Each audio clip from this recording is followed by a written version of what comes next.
We're into one of the most interesting times of the year as I see it. From the start of the year, when I started looking ahead, I was thinking, wow, this summer's going to be lit. Obviously, I'm talking about summer and the northern hemisphere. Obviously, if you're in the southern hemisphere, you're coming into winter. So this solstice coming up is going to be starting one of the most dynamic seasons of the whole year. And there's a whole heap of reasons for it, which I'm going to go through in this video. With this video, what I'm going to do is run through the planetary picture, what's coming up, what are the biggest themes, and then I'm going to look on a sign by sign basis for your ascendant sign predominantly. But if you don't know your ascendant, feel free to use your sun sign, but there will be a short reading at the end for every sign of the zodiac. So where do we start? I guess the first thing is, why am I disappointed? Like, why is this time of year always a time when I get a little bit sad? For me, it represents the longest day of the year. And so all of a sudden I feel like, oh no, now the nights are going to draw in. And within a month, it just feels like everything's starting to get darker. Of course, if you're in the southern hemisphere, you're about to experience the longest night of the year. And then the days are going to slowly get longer and longer. It's one of these turning points where we've had too much of one style and another style is coming in. Anyway, let's get cracking. If you're new to this channel, by the way, my name's Louisa. Welcome to Feel Good Astrology. Hope you like it. This is my, I don't know, crazy stay-at-home mum, part hippie, part philosopher vibe creation. I don't know how else to put it, but if you like it, that's good. My whole aim here is to try and create astrology in such a way that it feels empowering, that it helps to give you some idea as to what's going on. And I think that's helpful. And hopefully you do too. If you do, feel free to subscribe and maybe even share as well. That's also helpful. Anyway, let's get going. So yes, the sun's going to be going into the sign of Cancer, 000 degrees. That is the point.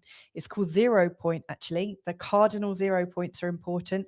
They mark the passing of the seasons. So we start every year with the spring equinox. Then we have the summer, or actually, I shouldn't say the seasons because they're going to be different in the southern hemisphere, but the Aries equinox at 0 Aries.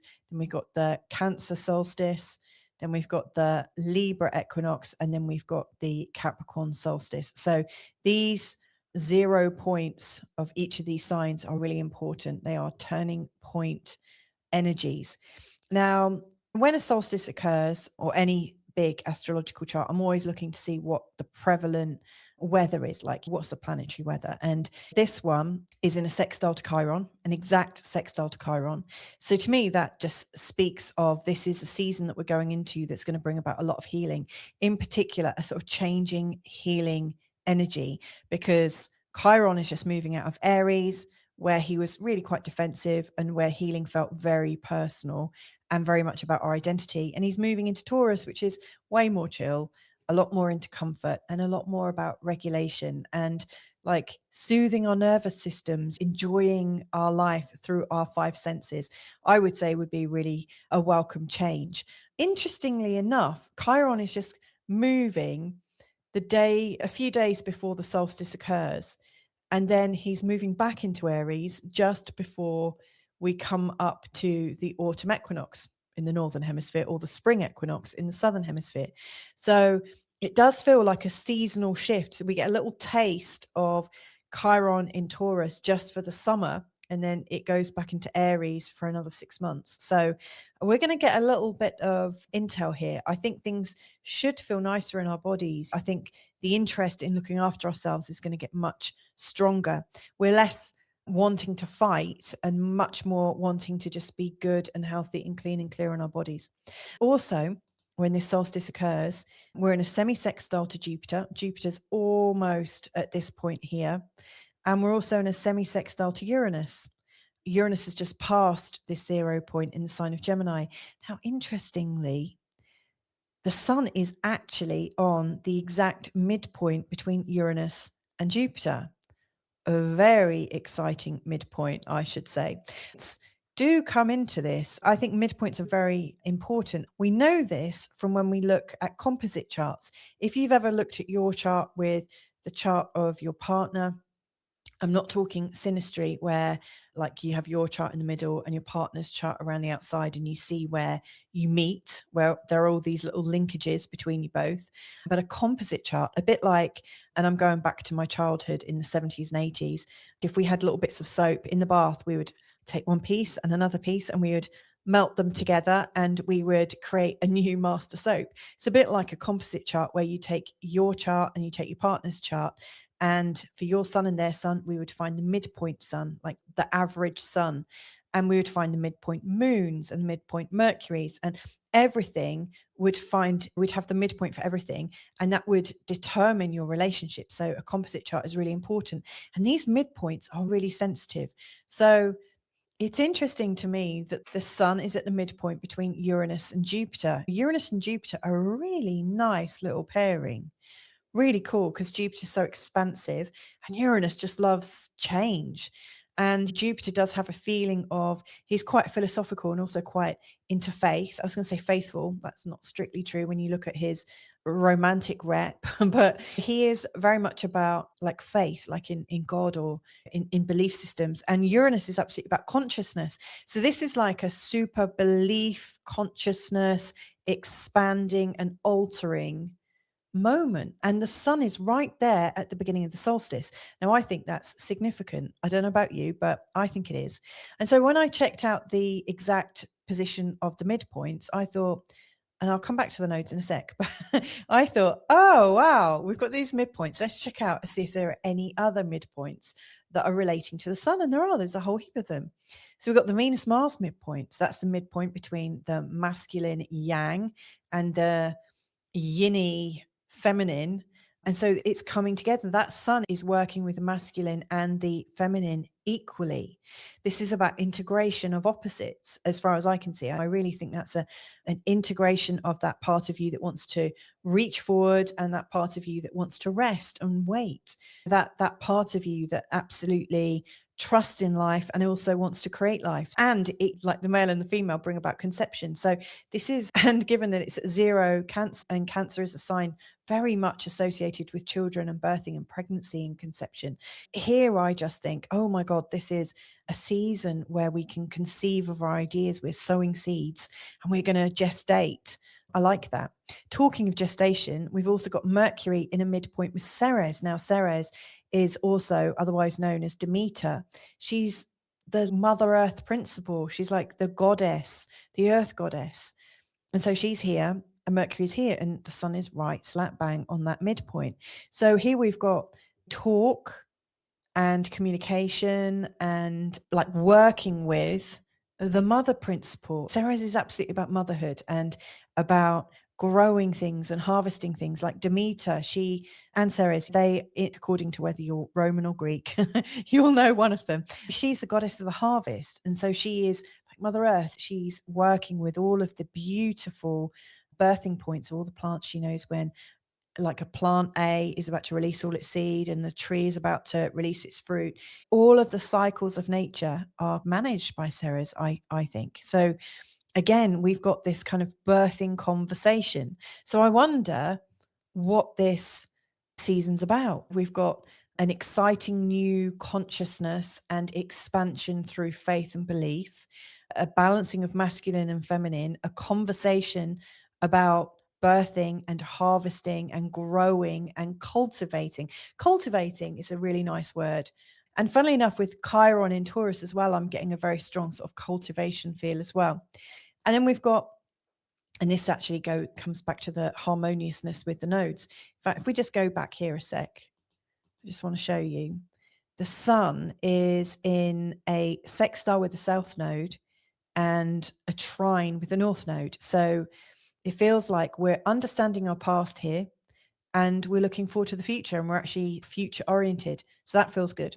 Now, if I go to the last points then, Chiron and the south node are exactly in, or almost, they're at 1 degree Cancer.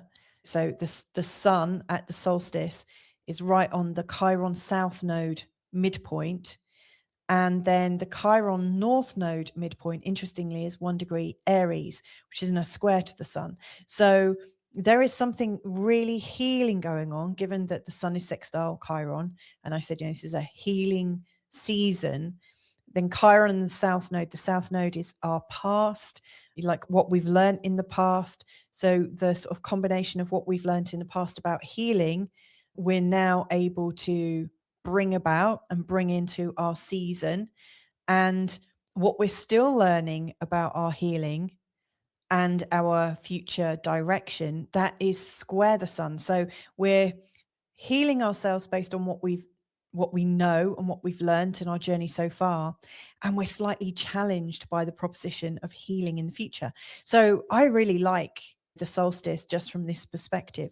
Now there's lots of other things going on, there's a lot of themes, and so I want to share, I think there's 8 of them I'm going to share with you that are really taking place. Obviously I can't include everything for the whole 3 months, that would be a lot, but these are the most important ones, and I think 8's actually quite a lot. I was hoping it'd be much fewer than that, but sadly it's a very, very busy month, like a very busy season. So anyway, let's get going. So we've got Chiron going into Taurus. So this actually happens actually tomorrow, on the 19th of June. It's going into Taurus and then it's coming back out on the 18th of September. So Chiron is going to be around this point. So that is changing our healing trajectory, and that is an underlying theme as we go throughout the whole season.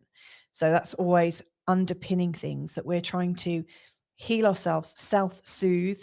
We're trying to feed ourselves nourishing food. We're trying to get grounded. In fact, all things to do with grounding and nourishment are healing.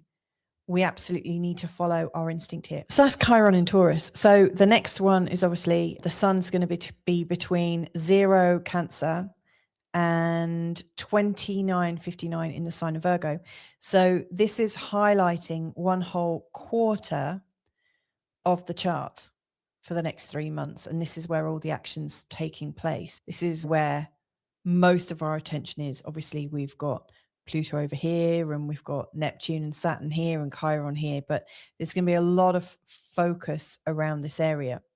And when I'm looking at all the charts at the end for each sign of the zodiac, I'll be talking about which quarter that is, because it's always going to have an effect. Like when one quarter is more emphasized than the other, that's significant. But going from the signs of Cancer to Virgo is interesting. So Cancer has themes of history, understanding history and loyalty. It's very family oriented. And then when it's followed by Leo, which is very creative and absolutely wants to celebrate in life, I think it follows on very nicely from Cancer, because we've enjoyed ourselves with our family, and maybe we feel a bit full up when we're with people that we love and that we feel familiar with. I think creativity often comes up. And so Leo is a bit of a celebration. And interestingly, whenever we celebrate with our creativity and we have fun, we then regrettably have to start knuckling down. And it's interesting, as we're going into that Virgo time, it's that time in Europe, mainland Europe, where we're starting to get kids ready for school and people are more seriously getting back to work and stuff. So it does seem to be quite an interesting time, a time when we can maybe not be quite so serious and be a lot more lighthearted, in particular in the first couple of months.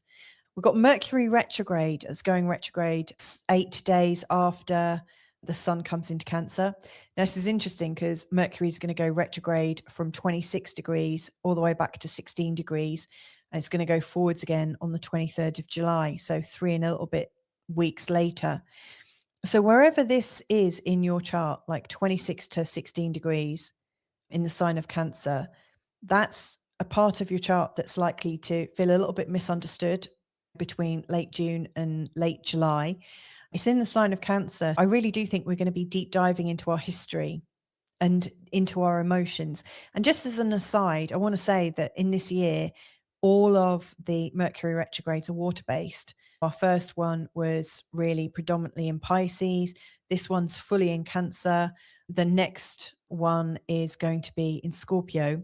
And so these water signs, whatever water signs mean to you, wherever they're laid out in your chart, they're all going to be emphasized. So Mercury retrograde is where we're reviewing things, reimagining things, recreating, examining, like all the words basically. We're taking things back, we're rewinding, we're re-evaluating all of our emotions, because it's water sign. And in particular, the Cancer sign, it's our active familial emotions. So we're reviewing them all. They're all under review. And so I would also say Cancer is also a sign to do with attachment, not like the attachment that you have with Scorpio, that fixed water sign, which can be grueling if you're on the wrong side of, and it can be very nobling if you're on the right side of. But the sort of Cancerous attachment is very much about parents. So whether you've been highly attached to your parents or if you're feeling very detached from your parents, to me, Mercury going retrograde in whatever part of the chart is coming up is likely to play into those themes. So it's definitely worth working out what that might mean to you. Then we've got Jupiter coming into Leo on the 30th of June. The end of June is really quite busy with Mercury going retrograde and then Jupiter the day after going into Leo. This feels quite significant. That last week in June is going to be really bringing in some changing energies. Jupiter going into Leo, he's bright and bold. And I've already spoken quite a bit about Jupiter in recent times. He's expansive. He wants to have a good time. He is very celebratory. He absolutely wants to expand and evolve and be jovial, be playful, be joyous. And in the sign of Leo, Leo is absolutely a performance sign. It loves to perform, it loves to develop itself, and it loves to be central. And Jupiter is also the largest, excluding the sun, but Jupiter is, and the sun isn't a planet, but in astrological terms it is, but Jupiter is the largest planet. And so we've got the largest planet in the sign ruled by the sun, which is really central. Jupiter is going to make a big splash in Leo. This is going to be a time when loads of people are coming into their self-expression this summer. So this is a really self-expressive time. And he's going to go as far as 18 degrees. And it's all forward motion. Now, during that time, Jupiter's going to be right from the word go. In fact, as we start this new season, Jupiter actually is in an opposition to Pluto. And then he gets closer and closer to a full opposition. And then he overshoots it and is still in opposition for quite some time. So throughout most of this time, Jupiter and Pluto are oppositional. Now, that's going to come up quite a bit. I've just recorded something for my community about that directly, because to me, it really speaks of the Aquarius and Leo polarity mismatch, which is really strong at the moment because Pluto is such a strong character, slowest moving planet that we've got in this chart, in fact. And the Pluto in Aquarius agenda is coming up loud and clear right now. We're a couple of years in. We're definitely a couple of more than that. He started to transition over in 2023 and then was in and out and then came in permanently in November 2024. So it's a year and a half, like 18 months plus a transition time, and sowed the seeds as well in Aquarius. He was like the warm-up act. So it does feel like we've got a very strong Pluto and Aquarius energy going on, which is really creating, I would say, political divides across the board. No matter what you believe in, there's always going to be a polar opposite. It's really brought an opposition from the idea of Jupiter, which is very much about sovereignty and playfulness and being able to celebrate yourself and to stand up tall, versus the idea of community. So we've got individuality over here versus community energy.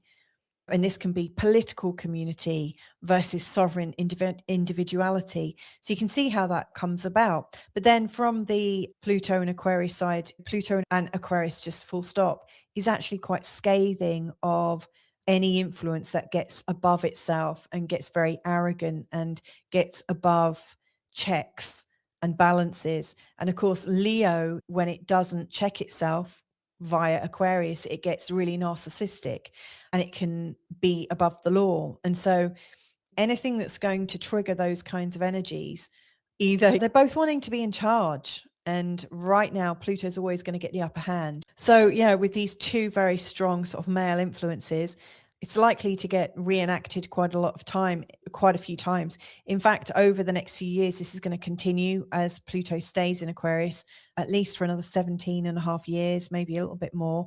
The inner planets are always going to be going through this part of the chart in the summer. and opposing Pluto. It's made worse this year because Jupiter is going to really emphasize the differences between the Leo and Aquarius polarity. So that's just something to be aware of. But mostly Jupiter is going to want to express himself. Yeah, really, truly express himself. So we've also got Jupiter and Pluto in complete opposition at 4 degrees between the 19th and 23rd of July. And that's also when Neptune and Uranus are both at 4 degrees in their signs. So Pluto at 4 Aquarius, Neptune at 4 Aries, Uranus at 4 Gemini, and Jupiter at 4 Leo. So the battle I was talking about between Jupiter and Pluto just seems absolutely polarized between the 19th and 23rd of July. It looks like a time of massive action and change. And both Jupiter and Pluto are working beneficially with Neptune and Uranus. Neptune bringing in creativity, but also illusion. Uranus bringing in shocks and shakes and changes, but also innovation. It could absolutely involve the internet, given that Uranus and AI and Pluto and Aquarius and AI. To me, it feels like there is one system coming in. Or it's interesting, the chart is exactly cut in half. Now, these kinds of aspects are really rare. I was looking back in history, and there are some times when you might get the outer planets all working favorably with each other, or working in aspect to each other, but nothing like this with Jupiter also in alignment.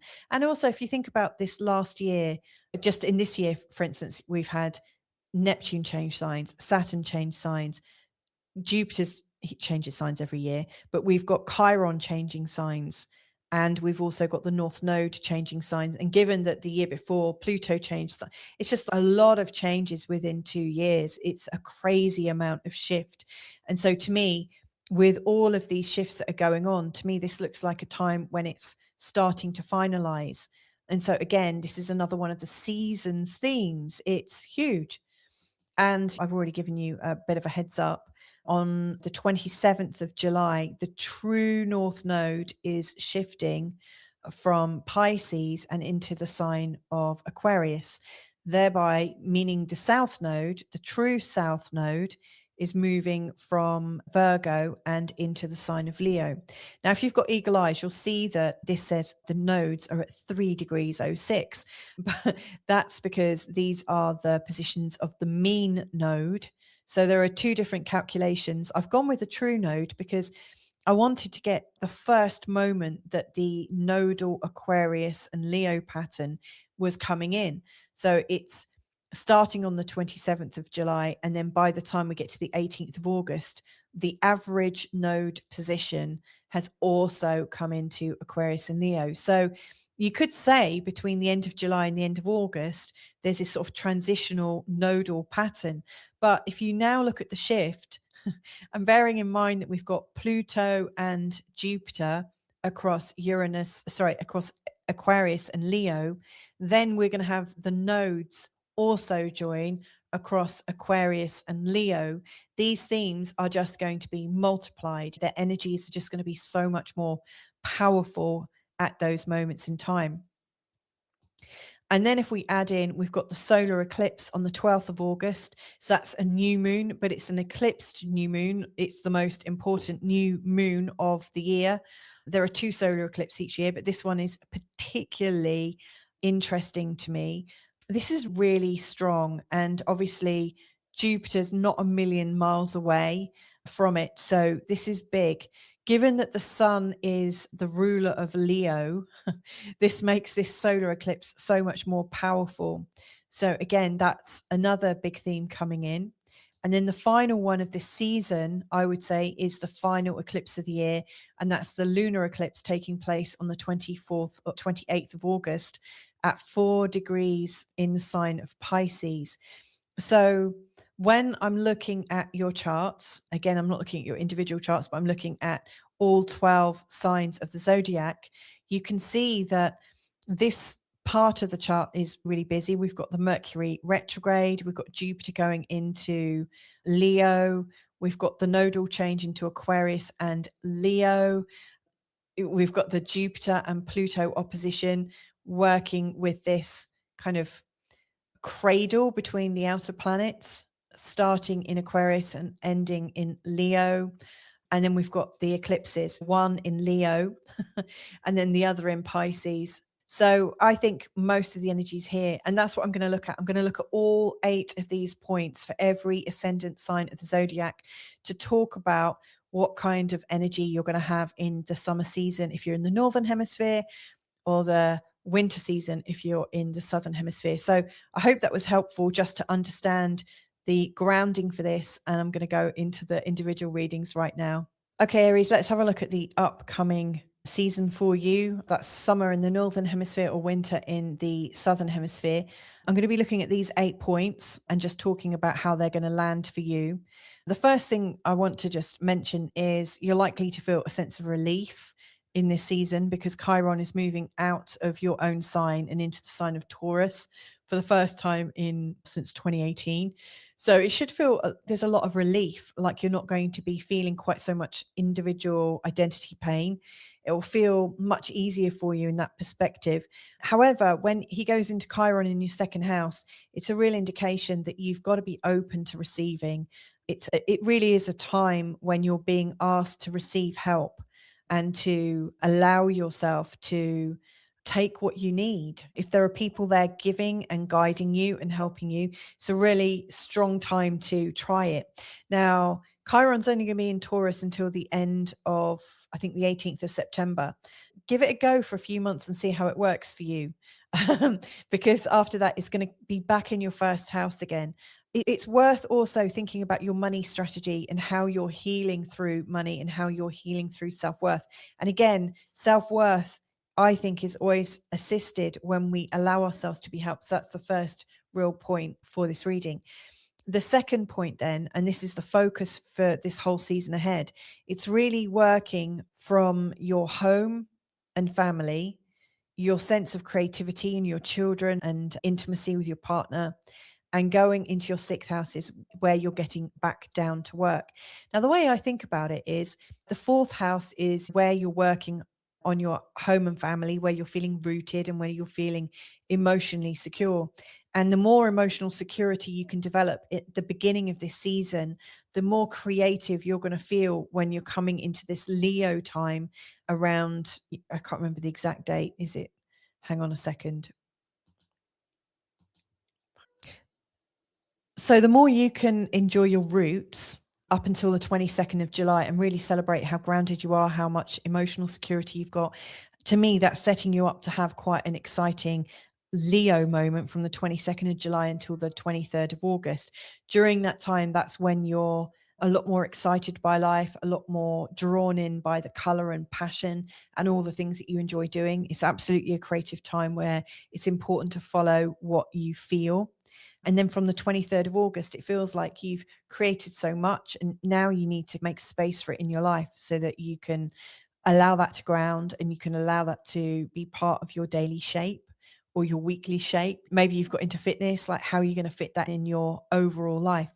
So to me, as we're ending this season, you're ending this season having improved upon your talent. You've practiced your talent a lot. You've been practicing what you enjoy, maybe spending time with children as well if you've got your children. And to me, it feels like it's a job well done as you're coming to the end of this season. Any efforts that you've put in to build extra resources for your family and for your loved ones, it feels like it's a job well done. The last month in particular of this season, from the 23rd of August, is about integrating everything that you've learned over the first 2 months. Because once you integrate it, you're able to, I think, have a much more rich life.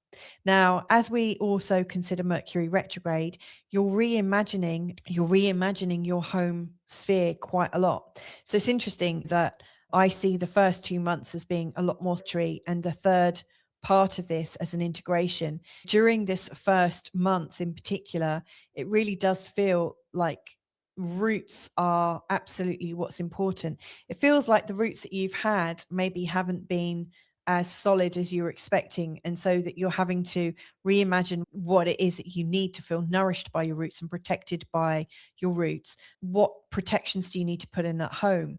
Where have your protections failed at home? And also, where have you not felt nourished enough at home? What do you need to do more of so you get that sort of emotional contentment and that emotional security? So there's a lot going on there.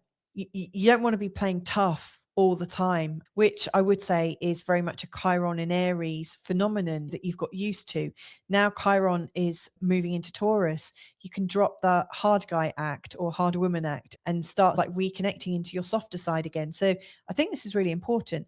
Now, Jupiter is going to be going into your fifth house. And when I was talking about that second month from the 22nd of July to the 23rd of August, this is really when Jupiter's starting to come into his own, when you're starting to feel a lot more passionate, a lot more playful, and a lot more willing to stick your head above the parapet. It really feels like you're ready to show people what you're made of and show people how much fun you can have. So I like this. This is really nice. Now, if you are wanting to expand your family, or if you are wanting another child, this could be a really interesting time for conception with Jupiter coming in here, and then later on there's a solar eclipse. To me, that could be very helpful for if you're part of a family that's wanting to grow.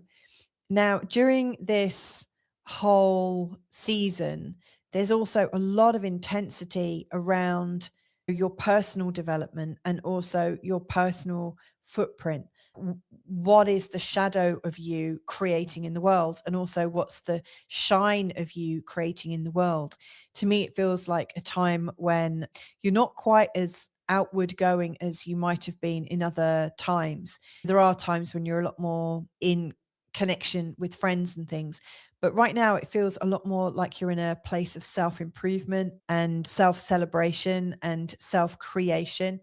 It's not to say you can't have fun with friends, it's just doesn't seem to be as strongly needed. Right now, this is more about what you're creating for yourself and your family. When the nodal changes come in, the North Node is heading into the 11th house, which is interesting because the 11th and the North Node is really pointing towards a greater need for collaboration and a greater need for playing with others and doing things with others to create something quite brilliant, and maybe something with quite a strong social vision. Now, whilst I'm talking about this season, you might think, oh, if I don't go for it, I'm going to miss it. But this is going to be in here for 18 months.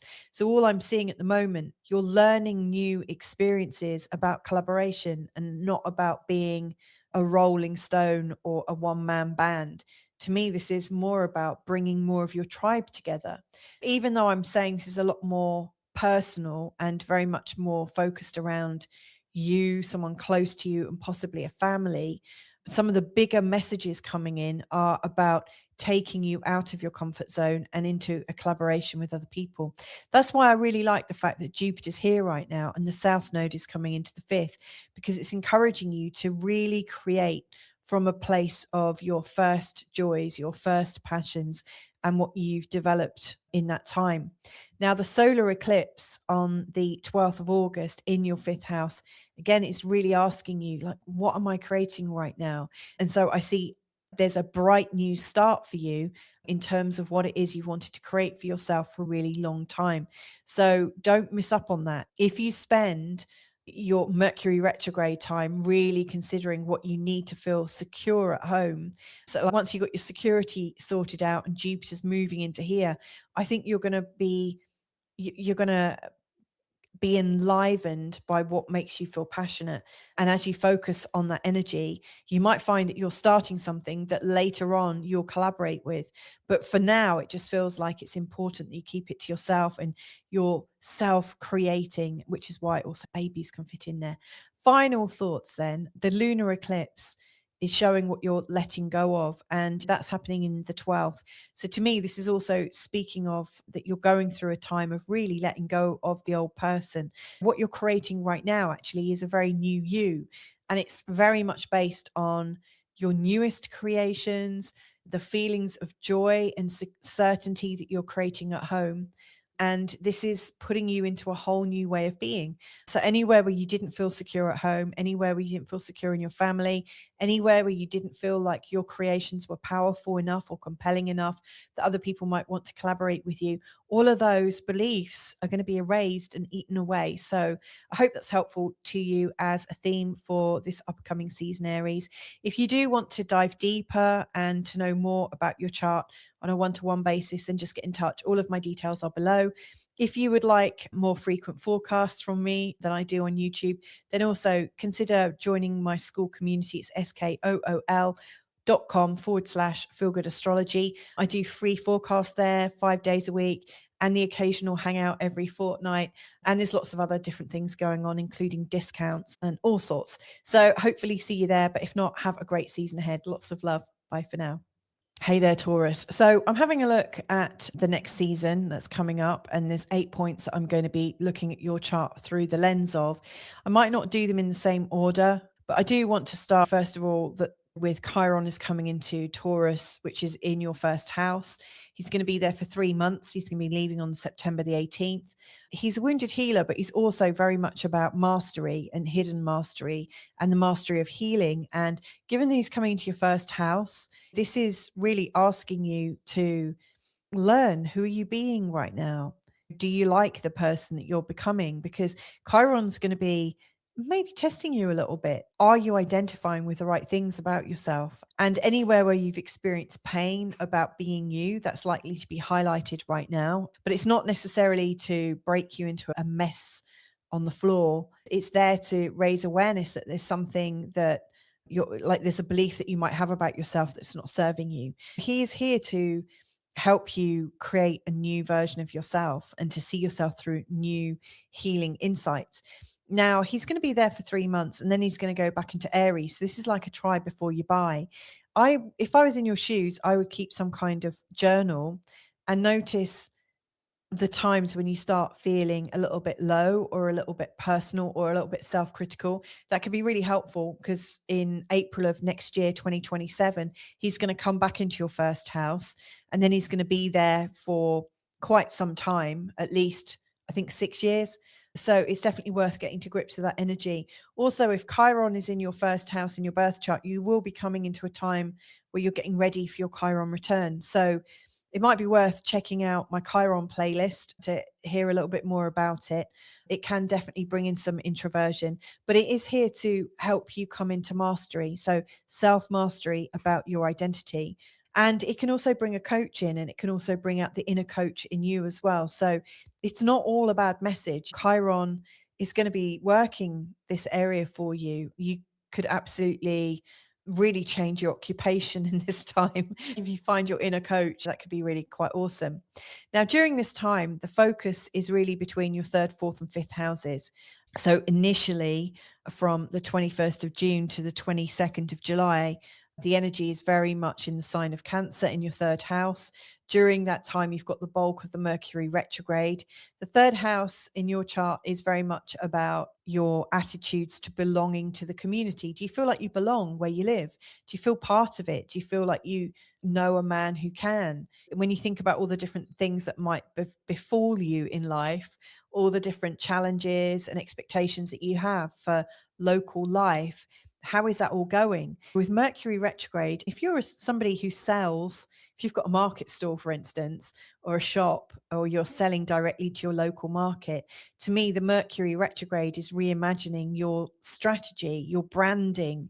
This is asking you to really think differently and to maybe think about the heart of it, seeing as this is a retrograde in the water sign of Cancer.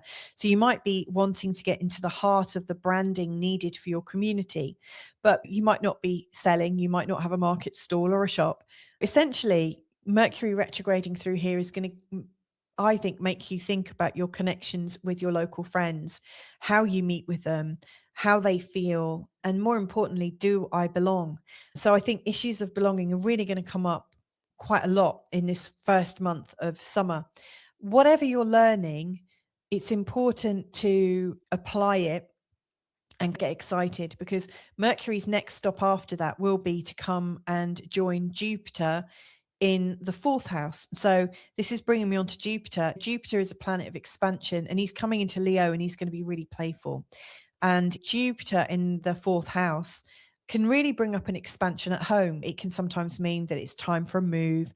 Maybe you're like thinking about your community because you're about to move away from your community. Or maybe you're thinking, am I in the right community in the first place? Jupiter's going to be here for a really long time, for a whole year. And during that time, you might be thinking, okay, what do I need to feel that sense of belonging? And he's an expanded planet. So when he comes into the fourth house, you might need to grow your house. You might have a new person joining you. Your family might be changing shape a little bit, or how you use your home and what you need it for. It's just going to be very different. So I see that Jupiter and Mercury retrograde are going hand in hand a little bit. Now, during this time as well, the outer planets and Jupiter are all going to connect in an interesting semicircle aspect. Pluto is going to be at 4 degrees Aquarius. We've got Neptune at 4 degrees Aries, Uranus at 4 degrees Gemini, and then Jupiter's going to be at 4 degrees Leo. This is really bringing in the very sort of personal side of your chart, really showing that it is all about your personal experience. It's not so much based on your outer world. I think you've done enough on. It's not high on your list of priorities. It feels like there's so much more going on. First of all, in terms of your personal creation, like, who am I? What's my self-esteem, and where do I feel like I belong? So there's a really strong piece here about belonging and knowing that you belong to yourself. That's huge, especially with Chiron coming in the first. But the other piece I would say is, what have I been working on? And do I think I've created something good in the world? Do I think I could be better in the world? Do I think my contribution could be better in the world? And what happens when I leave the world? Will I be remembered? And how quickly can I let go of the old stories of me? So there's a lot riding on this. I really do think you're letting go of your old stories, and maybe where you weren't fully engaged in your community and in the world in a way that you're proud of. Well, no, that's not quite right. Not proud of, but I think there's this feeling that you might have done better, or you could do better, or maybe it's time to pivot slightly just to make it work in a way that just feels much more warming inside your body.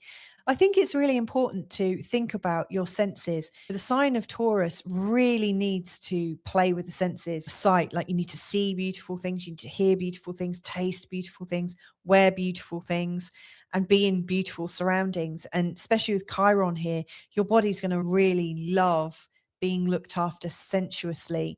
Yeah, this is a very sort of personal and private time in your life, but one where I think bigger shifts are going to land. I just don't think they're going to land quite just yet.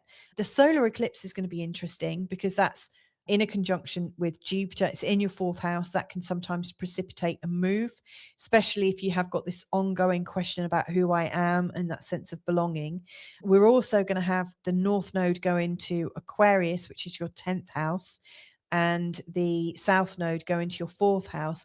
So there's a very sort of big dynamic from the perspective of, who am I being at home versus who am I being when I'm out of home? Who am I being when I'm at work? And so I think this really is about identities, your personal identity, your home identity, and your work identity. This is a really big season for you. Final thoughts then. There's a lunar eclipse in Pisces, which is really showing you what you're going to be letting go of a little bit. And with this particular lunar eclipse on the 28th of August, it's showing up in your 11th house, really showing that maybe things have got a little bit too much with some of your friends and colleagues and networks. Maybe it's time to consider a new network. Maybe there's new projects and new collaborations that you can get involved in, but maybe you need a little bit of a break. Not a friendship break necessarily, but just a little bit of a break for yourself so that you can really process all the different identities that you're experiencing your life through right now. So I hope that's helpful for you, Taurus. If you would like more from me, then feel free to join my free community on the School platform. It's www.school, that's skool.com/feelgoodastrology. Or if you want a private session with me, then just go to my Calendly links and you can book directly in my diary and invite me to work with you. So I'll leave that with you. Have a beautiful season ahead and take care. Bye for now.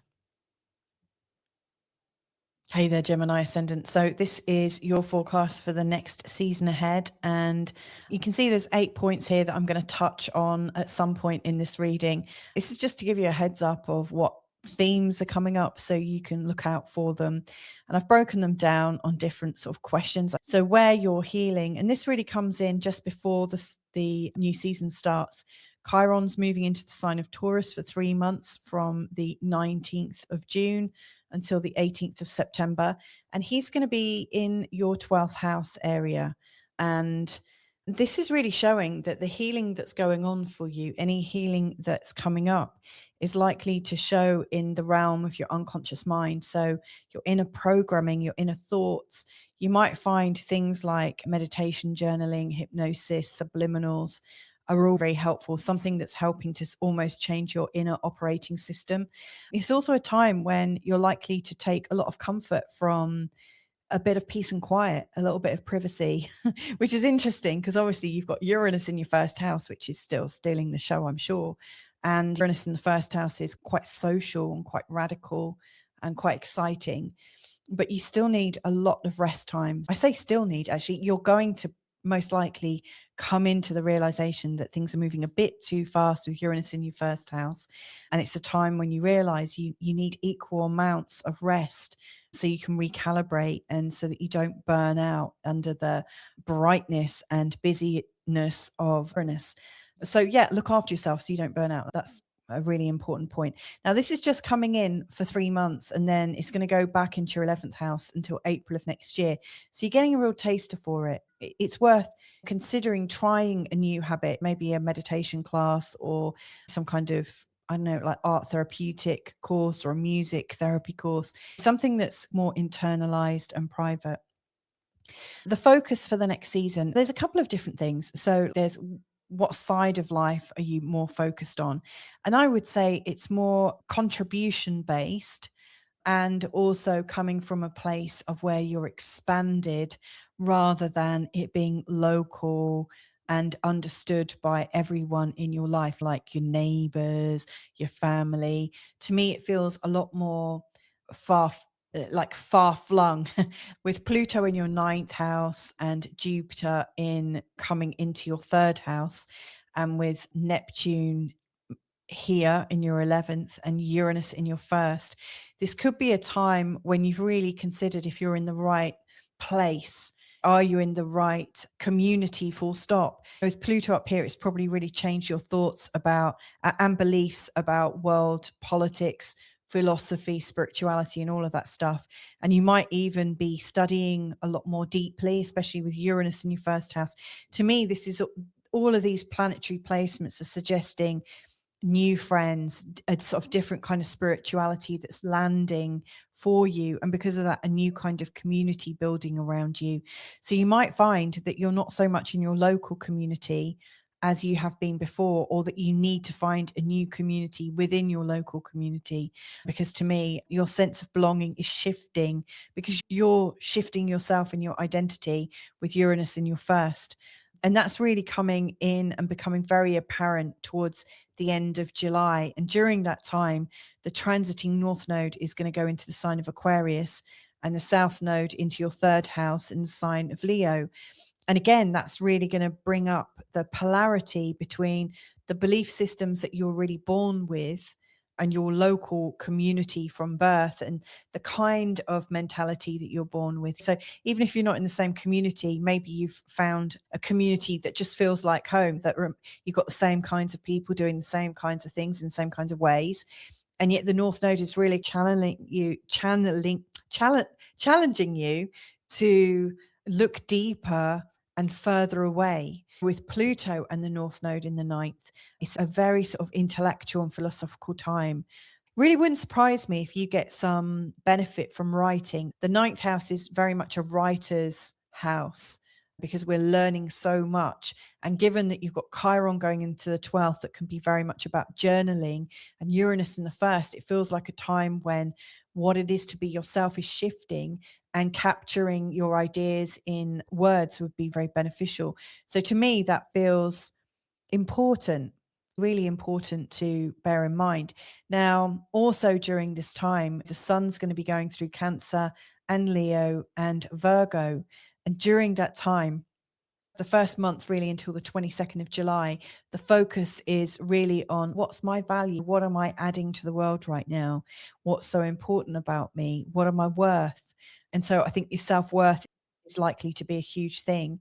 And then that breaks through into if this is what my worth is, what about who am I impacting? It's going to bring up things again to do with your local community. So to me, it feels, because you're starting this season really wondering who you are and what you're worth and what your impact is, that's going to determine which community you feel most at home in. Now, there's another indication that community might also be changing or evolving, because there's a solar eclipse here on the 12th of August, and you've got Jupiter coming into the third house in the sign of Leo too, with the powerful eclipse, Jupiter, and the South Node coming into your third house. To me, it feels like a time of letting go of the old community and finding the new and finding the right place within that community. It also occurs to me that you might be considering giving more of yourself to your community. So when you do work out what your value is, like maybe you're a good listener and you start volunteering, I don't know, for a call-in center for people that are feeling really down, that need just a little bit of encouragement. Maybe you feel really passionately about trees and you start growing trees locally, you do tree planting. To me, it feels like there will be a match somewhere in your community, even if you have to move further afield. You are going to find that match. I think that's coming up. That's a really strong thing for you. And then from the 23rd of August, as the sun goes into the sign of Virgo, the energy is going to shift into your home, and where you bring more of a sense of belonging to you. And I think during that time, you'll probably be a bit more quiet, a little bit slightly more tired, but that's just an indication that you need to rest a little bit and to look after yourself. So I really see, actually, for you, this season is really about self-care. It starts with self-understanding, because you're going through so many personal shifts. And then through understanding yourself more, it's then a question of, now that I know myself, how can I care for myself a lot better?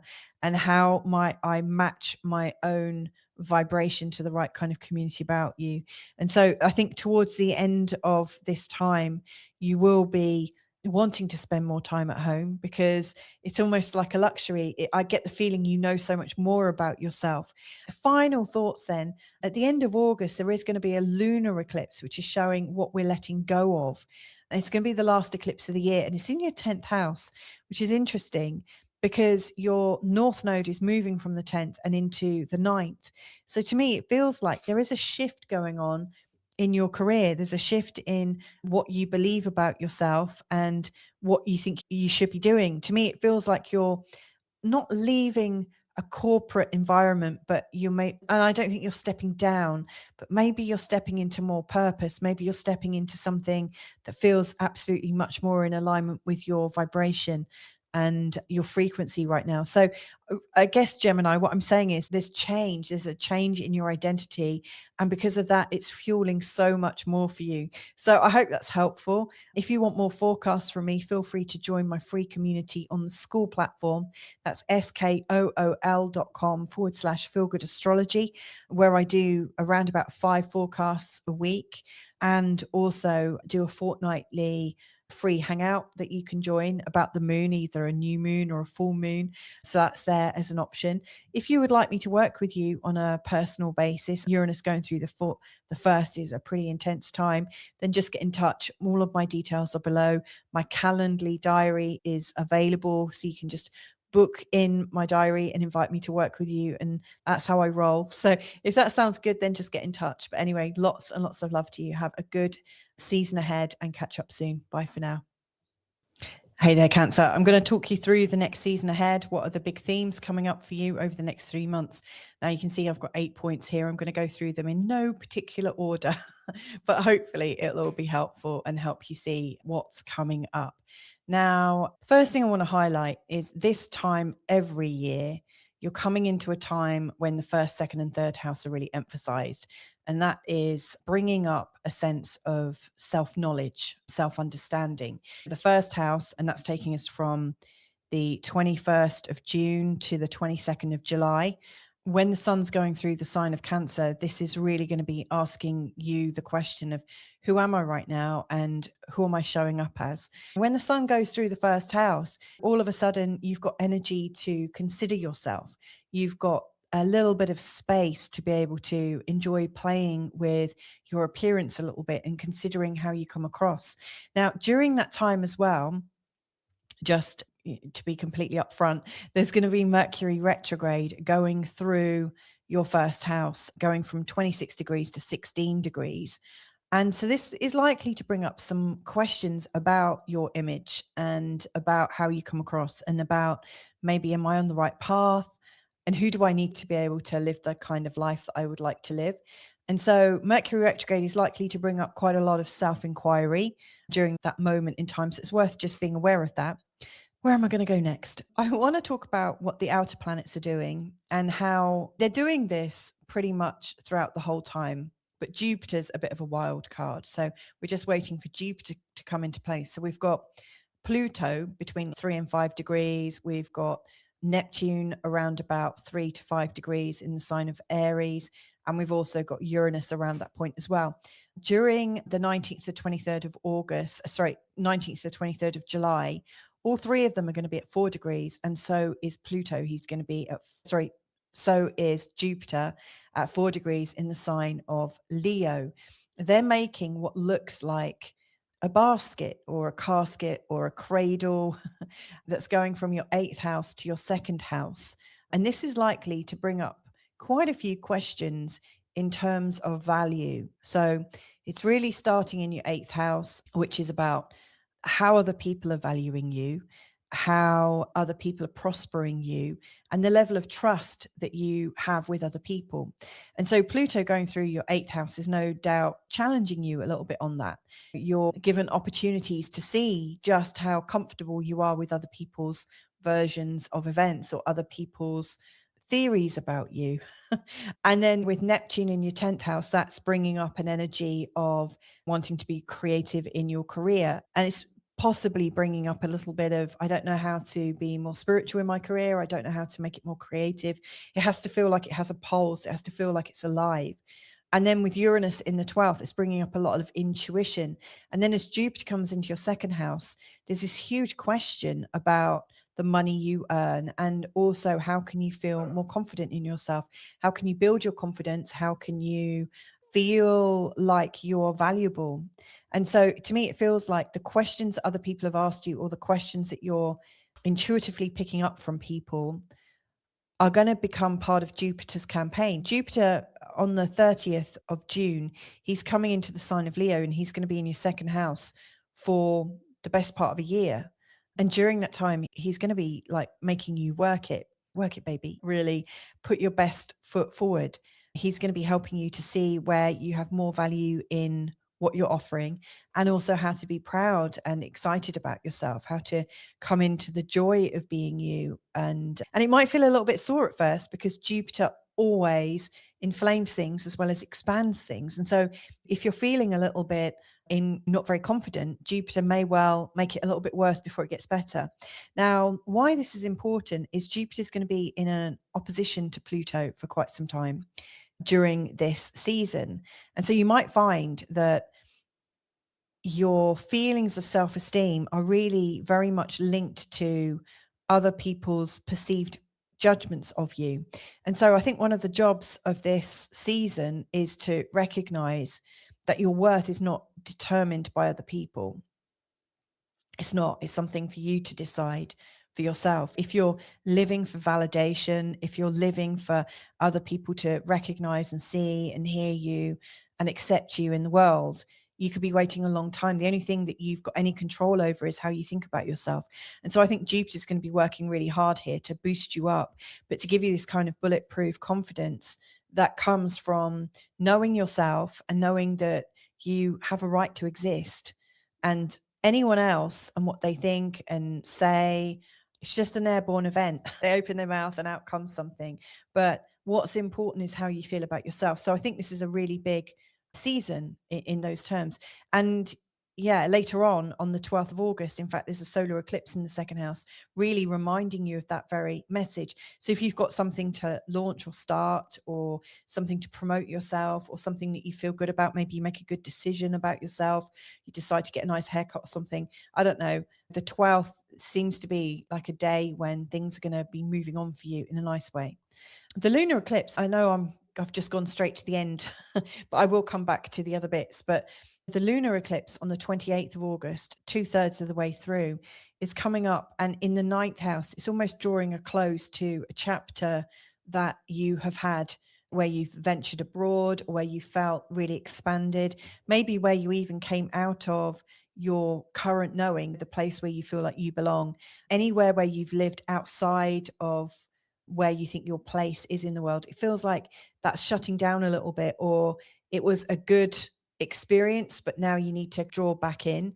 Really, it's just reminding you that when you put your stories and your acceptance and your value on ideas of the past, ideas far away in other people's minds, you're taking away your agency. So again, I think this season is about you getting into your own agency and getting back into yourself. So very much about your self-discovery. And that's what the first, second, and third houses are really helping you to do.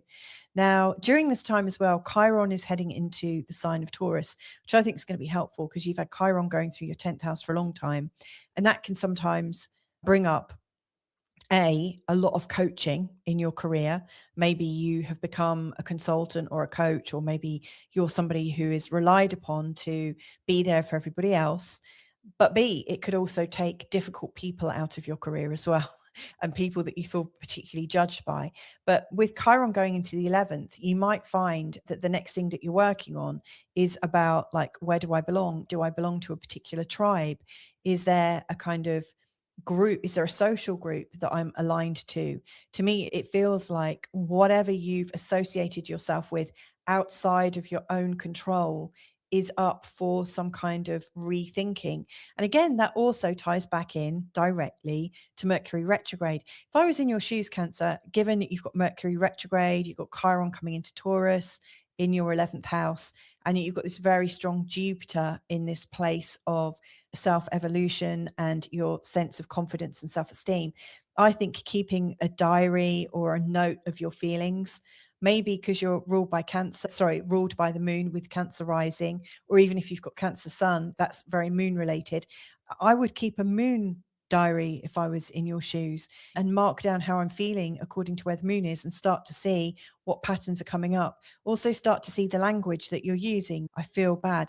Really, a feelings diary, a diary showing what you're feeling in yourself, would be really helpful, because then you could see what patterns you go into and when you're going into them. So to me, this is a season where you're going to find out a lot about yourself, and you could absolutely come out of it so much stronger. The final thing then, and this is again showing you that there are many more patterns coming in, and some of them for much longer periods of time.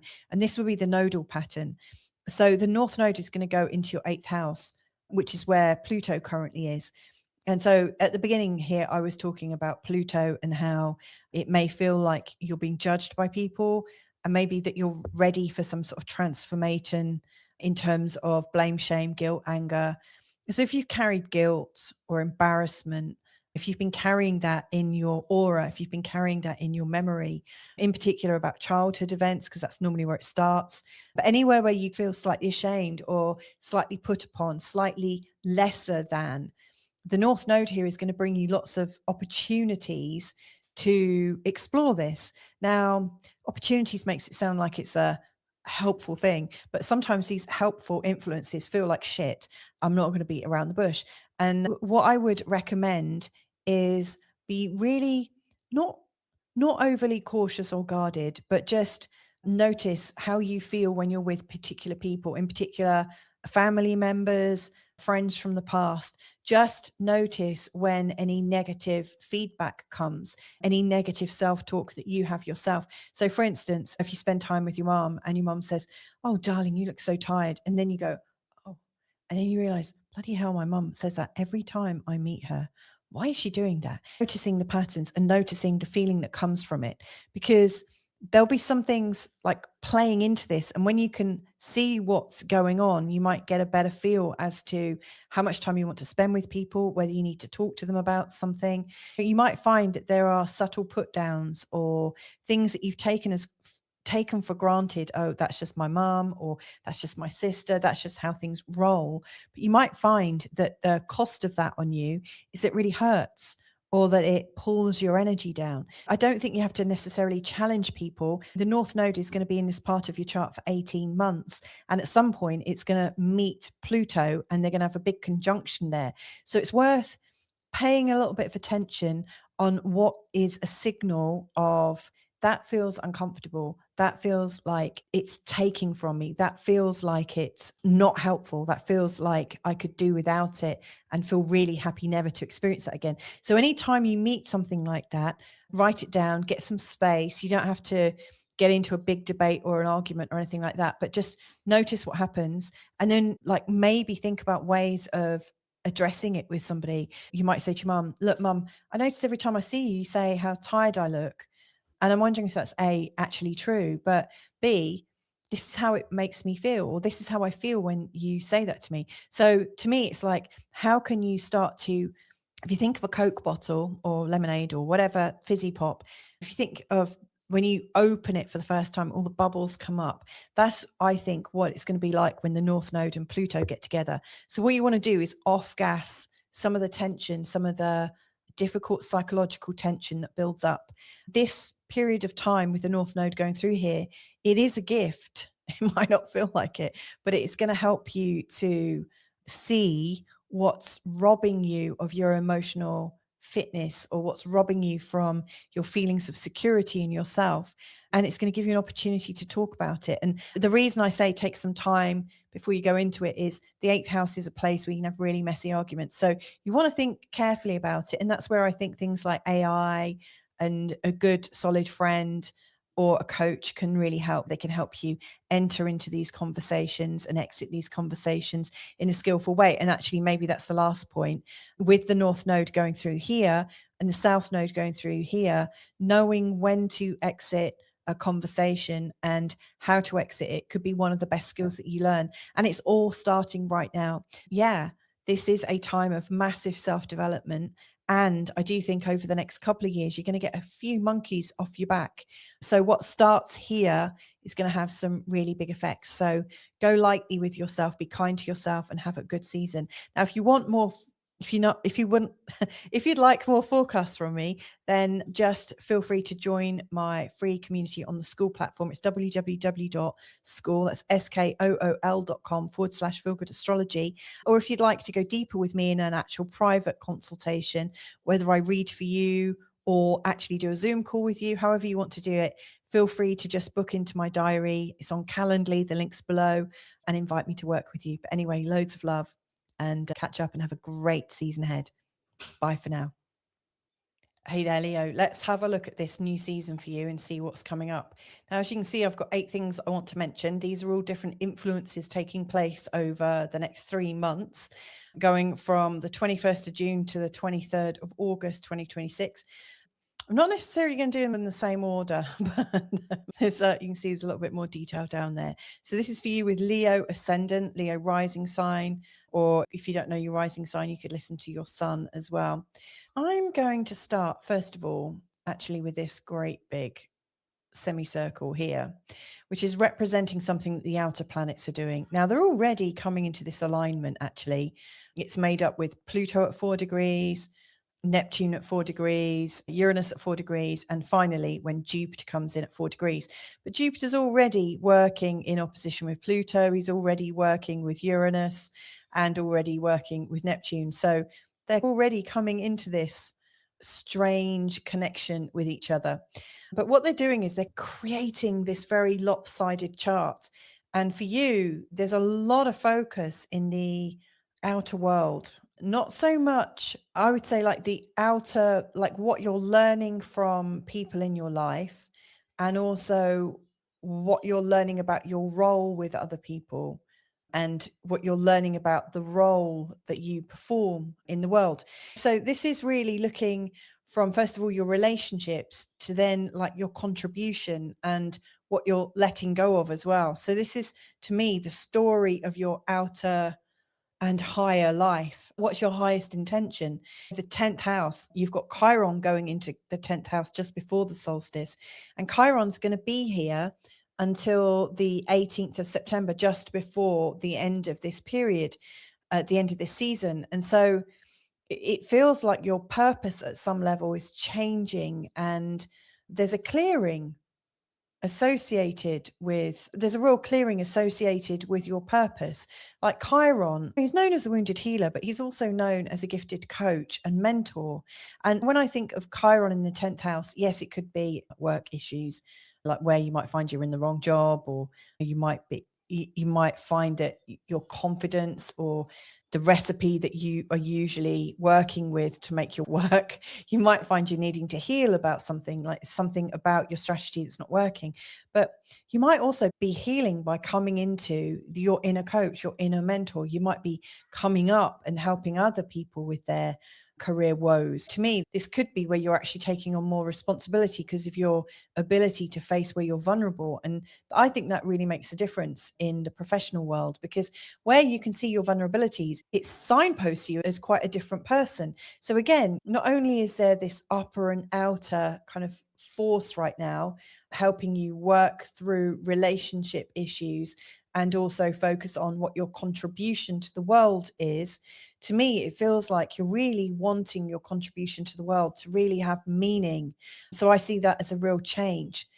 Every time we go through this particular season, it starts off with a month between the 21st of June and the 22nd of July, where you might be a little bit more reclusive, a little bit more quiet, where you're taking things in, you're resting a little bit. This is your quiet time, not a time to get out and party. This is a time when you might need to just process things a little bit and to let go of the stories of the previous year and sum things up a little bit. So I do also think you're in a summing up phase, which really matches what I was talking about before, because you're thinking about your contributions, how you can contribute more to the world. And so that kind of summing up is really pertinent. Now, when we also add in the fact that Mercury is going retrograde in your 12th house, to me, that's really unpicking all of your unconscious belief systems, in particular, your belief systems about your contributions in the world and your place and why you're here.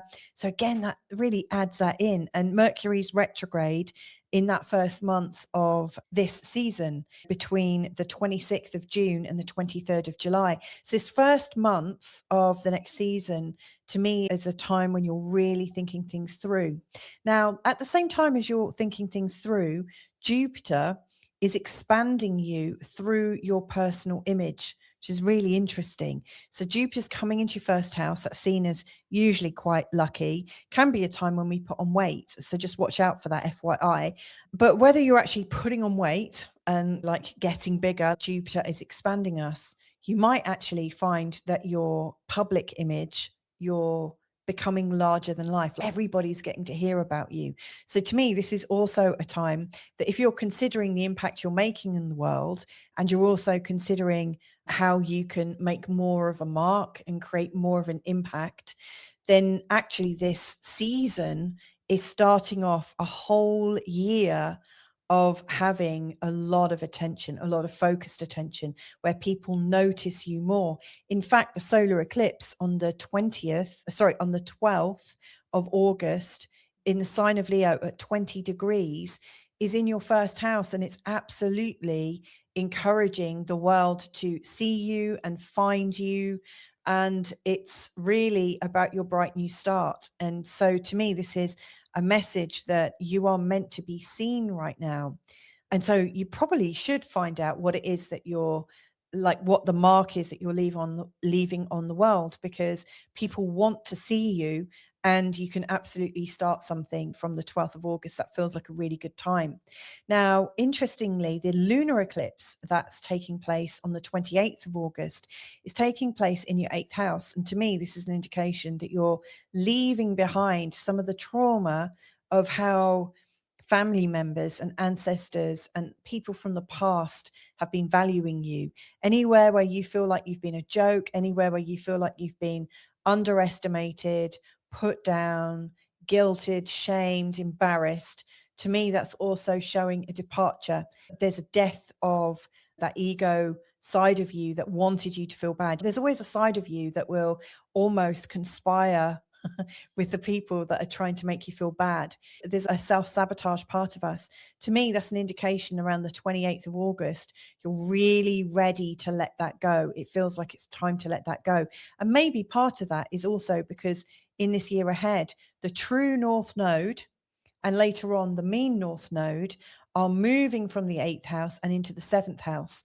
Now, I think this is going to be a blessed relief, because since you've had the North Node going through your 8th house, that has reminded you about people from the past who have shamed you, embarrassed you, taken advantage of your good nature, who haven't been that nice to you over the last 18 months. And so you already have a sense of what you want to let go of in those terms. And as the North Node comes into the 7th house, to me, this is really giving you the go ahead to finesse your relationships and to get everything working really beautifully so that you're really feeling good in yourself. So when we add this up and really pay attention to it, the South Node coming into your first house, Jupiter in the first house, to me, that's describing some ease of being, like you're remembering who you are and you're liking the you that you've remembered. So I really see that you're dropping the false beliefs that you've taken on board from other people, and you're remembering who you are and liking what. So I hope that's helpful to you, Leo, for the season ahead. Have a good one. If you'd like more forecasts from me, then just go to my free school community. It's on the school platform. It's www.skool.com/feelgoodastrology.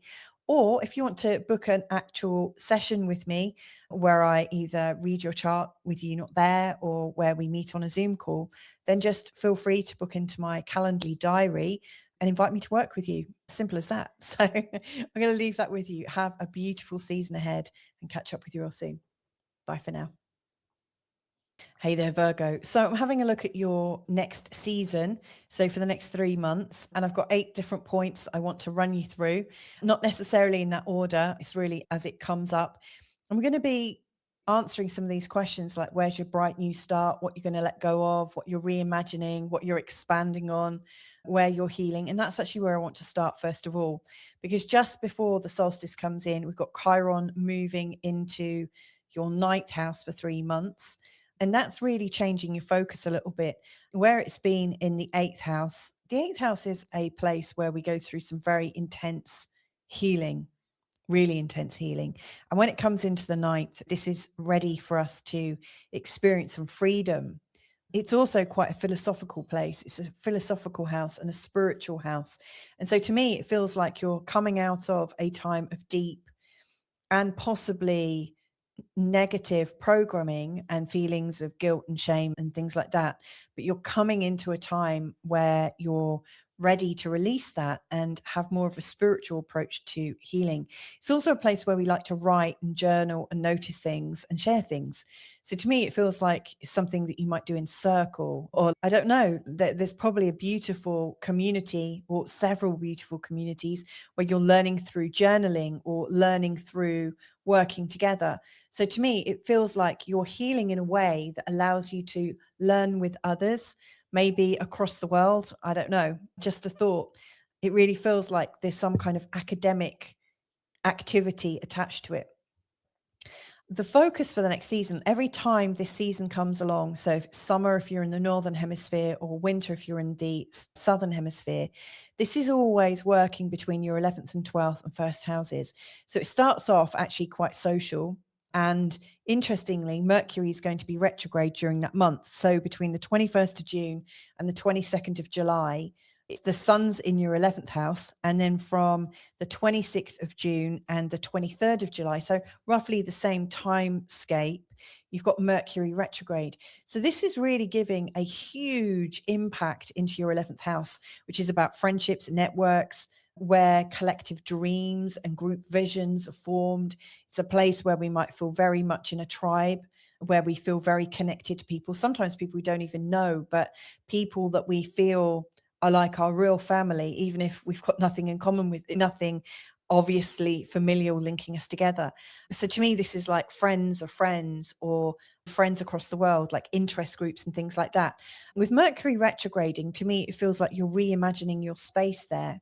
Now, given that I've been talking about writing here, and also that there's a possibility that you might want to be studying and being academic, to me, that first month of this next season with the 11th house and Mercury retrograde, it really feels like some kind of focused, intense learning and sharing could really work. And it would absolutely match the stage that you're in. It might even be that you're running your own, that you make a long held decision that you want to run your own community or something similar. The following month, from the 22nd of July to the 23rd of August, is really bringing in the Leo energy. Now, for you, Leo is actually occupying a part of your chart that represents where you like to sleep, where you like to sleep dramatically, because the Leo energy can be quite dramatic as well, and where you absolutely need your own space that you fully fill and that you feel is completely owned by you, where you're the central character in your own relaxation. Now, with Jupiter going into your 12th house, this could be a time also when your psychic abilities and your intuition and your feelings of a need for well-being and mental health really become a strong theme. And given that there's also going to be a solar eclipse there on the 12th of August, to me, from the 22nd of July to the 23rd of August, with a real pinnacle point on the 12th of August, it feels like it's all about your mental health, all about you resting and relaxing and really coming into a good shape. Really coming into, to me, it's almost like you go on a little bit of a holiday before a big event, or you're resting because you know you've got something huge coming up from the 23rd of August. And actually, around the 23rd of August, this is when the sun is going to come into your first house. And then the energy is very much on you waking up, and it's rise and shine. And we're in Virgo territory. It's time for you to start to shine. So what I'm really seeing in terms of this season is you're dreaming collectively, and you're thinking very much about what you're learning, what you're sharing, what you're teaching, what you might be holding in terms of space for other people, followed by you really holding your own space and really opening up and expanding into your mental health and into your mental programming. Maybe even, given it's Jupiter there and also a solar eclipse, to me it feels like you might be reprogramming your mind. So subliminal work, hypnosis, timeline therapy, NLP, and all other things like that could be coming to the fore for you, followed by this kind of new start energy from the 23rd of August. Now, whilst this has been happening, the transiting North Node has also crossed out of your 7th house and into your 6th. And at the same time, the South Node has come out of your 1st and is going into your 12th. Now, to me, this is really drilling in the idea that you need to get a good work-life health, like physical and mental health balance. With the North Node coming into your 6th, really from the end of July, and you'll be really feeling it come mid-August. To me, it feels like your energy and attention is going to be taken into how to get a good balance with your health, a really great way of finding fitness, a really good way of making your life work, and also finding meaning in that routine. And I say that very deliberately because Jupiter in the 12th house, who is absolutely all about well-being, he's going to be, over this next year, he's going to be looking at how you can get more and more relaxation. And of course, the North Node is really putting you into the realm of being organized. Jupiter wants to rest. The North Node wants you to work your ass off and get a good balance. So to me, I would let Jupiter do the leading over this next 3 months. Why not ask yourself, what do I need right now, Jupiter? If you can imagine this fat planet that's full of goodwill. I sometimes imagine him a bit like Father Christmas, even though I know Father Christmas is made up. And actually the idea of planets, I've never actually met a planet, put it that way. But like the image of Jupiter, the idea of Jupiter, this like affable, friendly, expansive teacher, guide, comedian. Like this is your guide by the side. If I was in your shoes, I think over the next season, I would talk to my inner Jupiter and ask him, what is it I need to do right now? How can I maintain my sense of humor whilst I'm maintaining all the nuts and bolts in my life? What do I need to do that will allow me to be effortlessly healthy and feel effortlessly fit? And see what comes up, because Jupiter is going to be really working your unconscious mind and hopefully helping you find the answers naturally. My final thought then is throughout all of this, we've also got a series of very unusually placed planets. So Pluto at 4 degrees in your 6th house of health and work and routines. It's going to be at 4 degrees Aquarius. Then you've got Neptune at 4 degrees Neptune at 4 degrees Aries, Uranus at 4 degrees Gemini, and then Jupiter finally at 4 degrees between the 19th and 23rd of July. They're all at 4 degrees. But Jupiter's working with these guys pretty much throughout this season. And so this is really highlighting everything from your 6th house to do with your physical health, the way you run your life, the stories you have about your life, right the way through to when you're in your Jupiter state. And that's when you're wanting to let go of your stories and to relax and to unwind. And so to me, this whole journey is about your meaning. Like on the one hand, you're feeling that Pluto and the North Node are pulling you into this meaning. What's my meaning? And how do I run my life? How do I make it more effective? How do I become stronger? How do more people understand me? Blah, blah, blah. Like it's pulling you into the 6th house to do more and more. And then your life is understood through your relationships, through your sense of adventure and expansion. And Chiron's going to help with that, through your career, through same interest groups. And then it's ending in the 12th house. And the 12th house is like, I don't care about that. Why do you want to get worked up? So to me, it's about getting a really good balance between, it's almost like, how can you find meaning in what almost seems meaningless? Jupiter is going to be really challenging the Pluto side of your chart, which is like begging for significance. And the Jupiter one is laughing in its face. So it's a really interesting balance of being serious about your life and also being in relaxation and being in trust about your life. And so that's probably where I'm going to leave this, is that this bigger meaning for your, like this season coming up, is how can you go deeper into trust even when you're in a rational world, and even when you've got a strong Virgo energy. Virgos, they prefer to understand things and be very organized, but this is, I think, calling for extraordinary amounts of trust in something much bigger than yourself. So I'm going to leave that there, Virgo. I hope that's helpful. If you want to know more about your charts and you'd like to look at it personally with me, then feel free to book yourself a consultation. My details are below. I've got a Calendly link. You can just book in and invite me to work with you. If you would like more forecasts from me and I'm not doing enough for YouTube, then please go to my free community on the school platform. It's www.skool.com. That's school.com/Feel Good Astrology. And there's 5 forecasts every week there and a fortnightly hangout as well if you want to join me. Look forward to catching up with you at some point in due course. Have a great season ahead. Lots of love. Bye for now. Hey there, Libra. So I want to tell you a little story about this new season that's coming up, because this is an important season. It's always highlighting this quadrant in your chart, going from the 10th house to the 11th and to the 12th. And you can see I've got a whole list of rainbow colored points here, 8 of them, in fact, and they look quite crazy on this birth chart. I'm not going to do them in any particular order. I'm just going to touch on each of them as they come up. But these hopefully will give you a sense of some of the biggest shifts coming up, biggest things and feelings and trends coming up for you as somebody with Libra ascendant. So let's get going. The first thing I want to touch on is actually my first point. Chiron is going into Taurus. Now that's actually happening on the 19th of June, and he's going to be there until the 18th of September. So pretty much the whole season. And he's actually going to move out of your 7th house and into your 8th. Now this is interesting because he's been in your 7th, and where Chiron goes is usually showing us that there's something in your life that you're ready to feel vulnerable about. It's showing, look, it's safe to be vulnerable. It's safe to face what you're afraid of. And yeah, it might feel like it's going to go really badly. It really takes you back to your core wound. And so you've been facing relationship fears over the last, since 2018. And Chiron going through the 7th house will have absolutely encouraged you to face your fear of intimacy with a partner and to go as deep as you can. Now you're being challenged as Chiron goes into the eighth.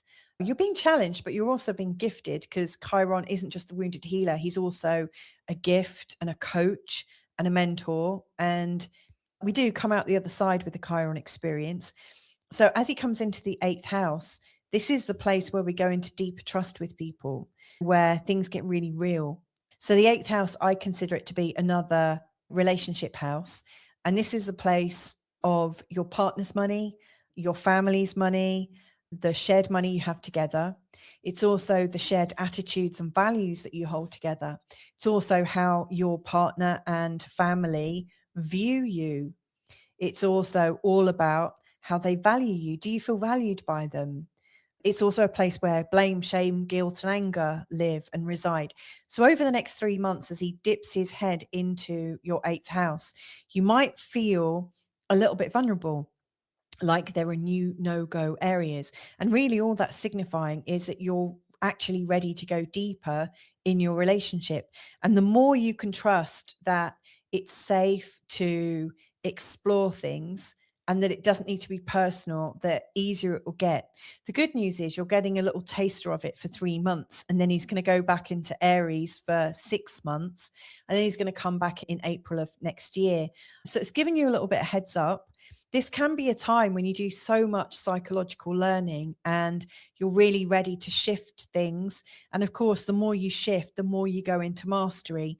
I think with Chiron, the older you are, the easier it is actually, because you've already faced yourself in many respects. So this needn't be the entirety of this reading.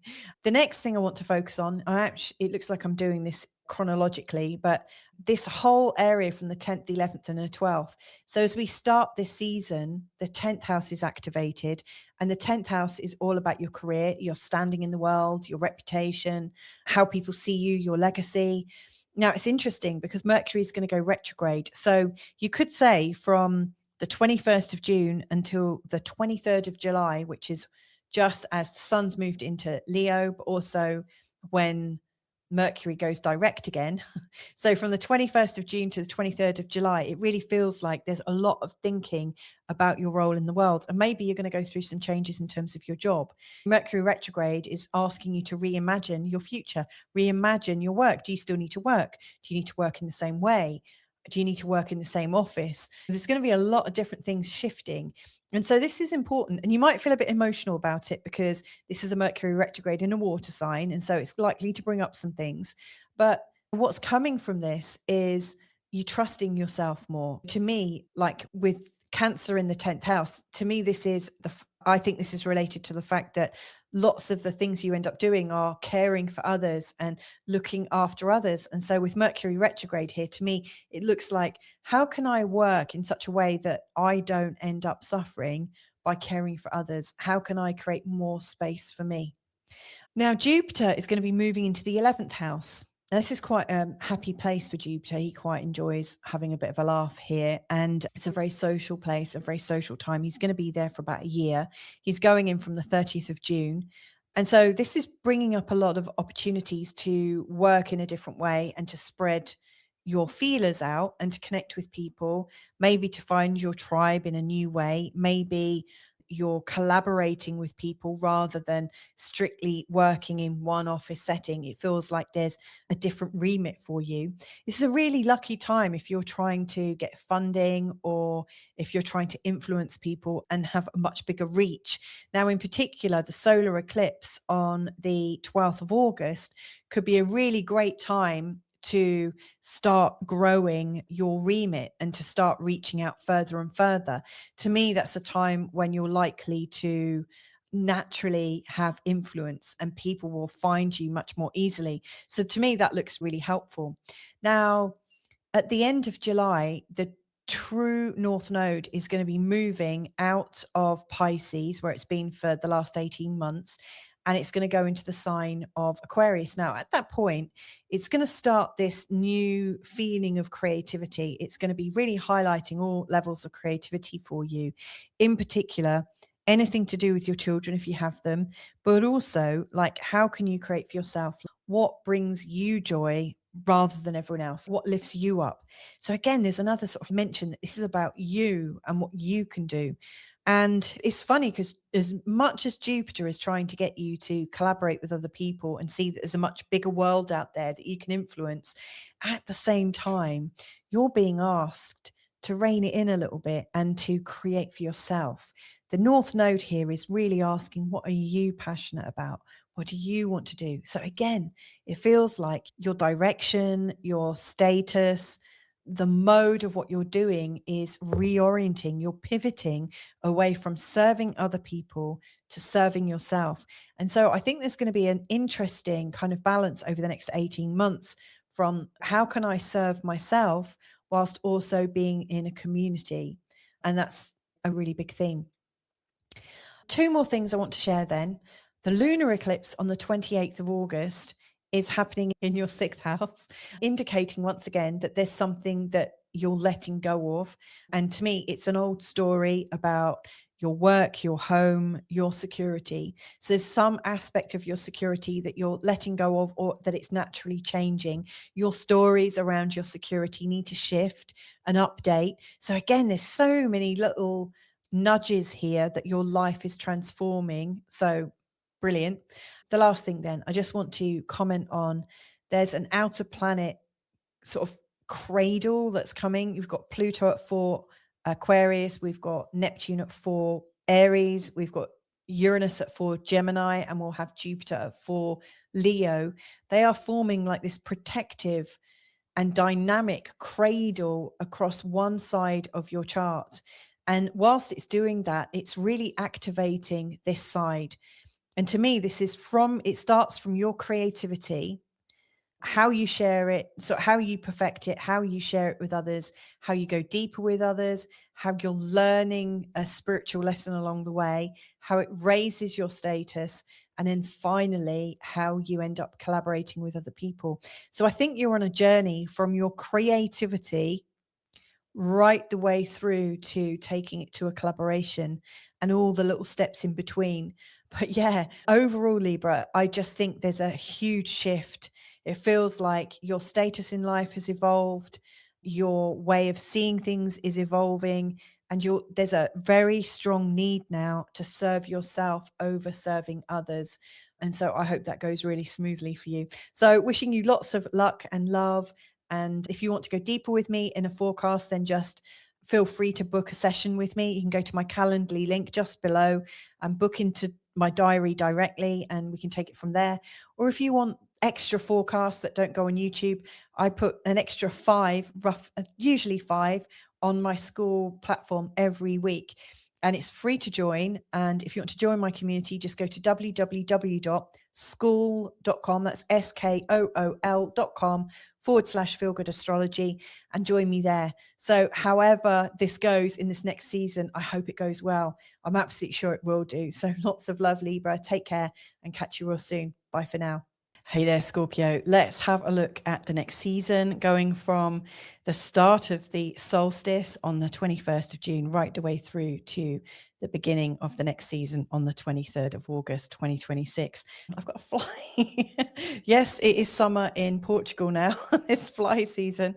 So I've got these 8 different points that I want to run through in this short reading. And it looks like there's a kind of badly dressed Christmas tree here as a chart example, but hopefully it's all going to make sense by the end. Now, I want to start here looking at the outer planets. And you can't quite see that they're outer planets, but we've got this very strange alignment coming in exactly on the 19th to the 23rd of July. It's already starting to come into being. It's exact in those dates, and it's going to go on a little bit beyond that. But essentially, we've got Pluto in the early degrees of Aquarius. We've got Neptune in the early degrees of Aries. We've got Gemini in the early degrees of we've got Uranus in the early degrees of Gemini. And finally, we've got Jupiter coming into the beginning, like the end of Cancer. He's coming into Leo very soon on the 30th of June. And then at some point, exactly around the 19th of July, Jupiter is going to be at 4 degrees. In fact, all Jupiter, Uranus, Neptune, and Pluto will all be at 4 degrees.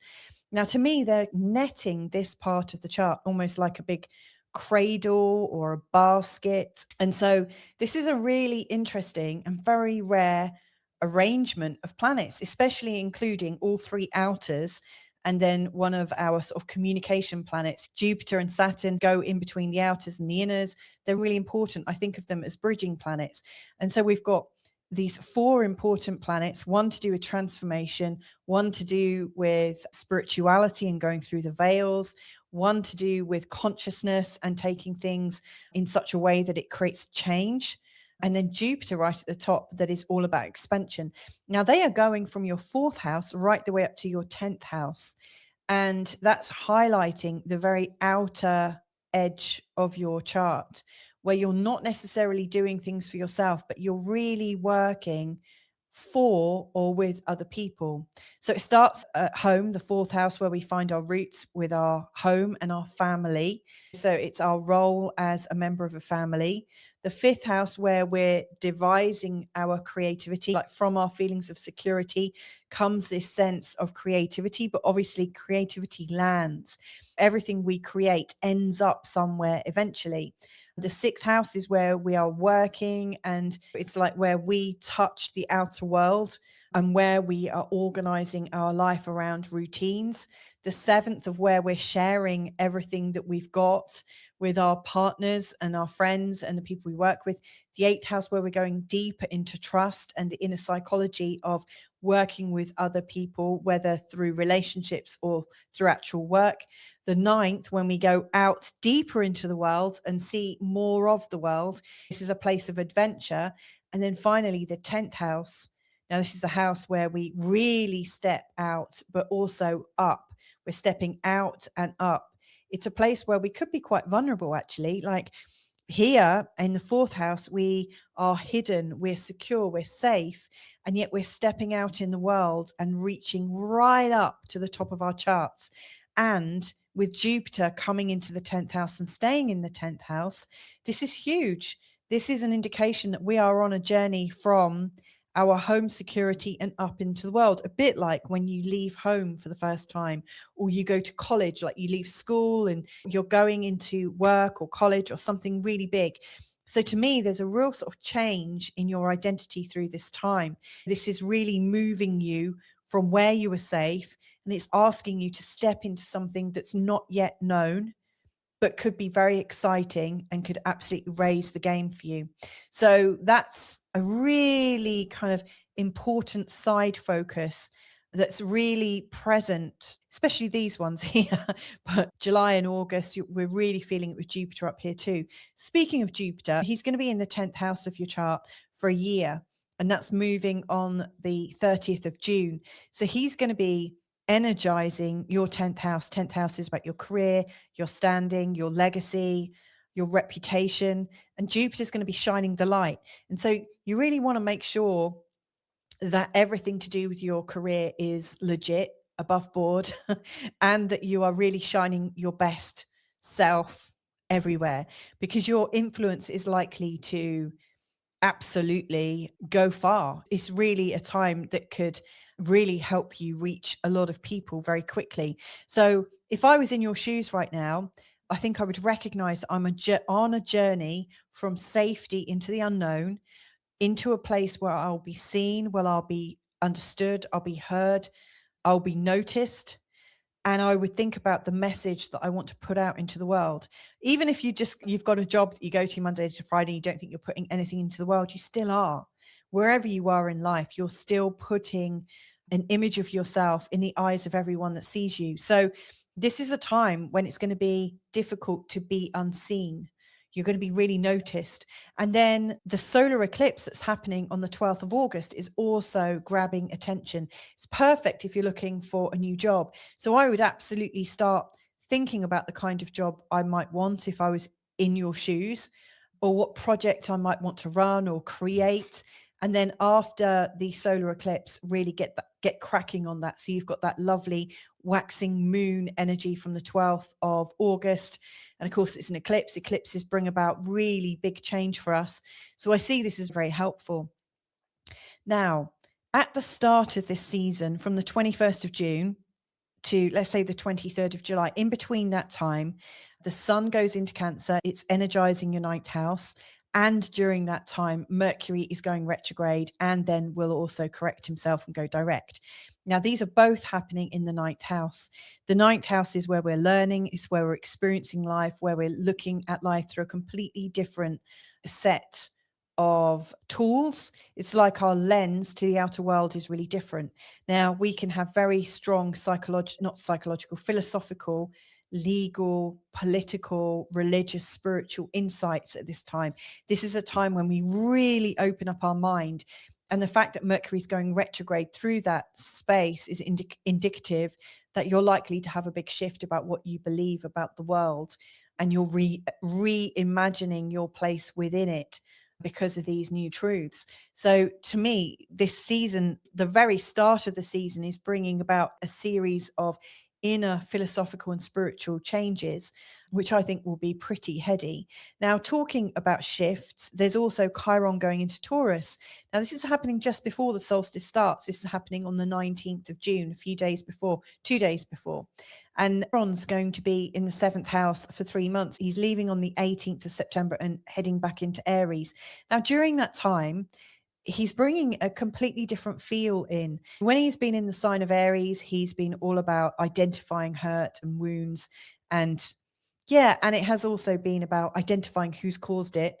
And yeah, I think it has been teaching us about personal responsibility. Like, we can identify things, but everything rests with us at some level. When Chiron comes into the energy of Taurus, it's going to be working with your 7th house. And so to me, this is an energy of working in partnership, and it's through your partners that you're going to get big shifts in healing. So this is where you're healing. In fact, you're coming into healing relationships with others. Now, if you've already got a well-established relationship that doesn't really touch on healing, this could be a little bit disruptive, because you might find that you suddenly get moody with each other and you don't quite understand why things aren't quite fitting. But Chiron, his influence just brings in healing opportunities. And so if you get these like sticky points, I recommend just stepping out of the conversation, making a few notes and asking yourself, why does this feel off? Or what am I feeling right now? Really try to see it outside of yourself, as if you've got a third party perspective, because whilst you're in a moment of hurt or feeling very invested in your hurt, because it's working with partners and partners are likely to bring it up, you might feel that your partner's messing with you, and they might have a similar thought, like that you're messing with them. Really what's happening is you're coming deeper into trust with each other. And because of that, like, it's safe for you to heal more things. A bit like you can't really deal with anything until you've got strong foundations. Over the last 6 years or so, 7 years, 8 years even, from when Chiron was first starting to go into the sign of Aries, you've been really developing your sense of healing around the home and your routine and getting your life up to scratch. So as he goes into the 7th house, you've created safety for yourself. And so now, because you're safe to look under the covers, look under the cushions, look under the rug, under the stairs, you're stuff starting to come up. Your body is starting to release all those little niggles, all those upsets that haven't felt good.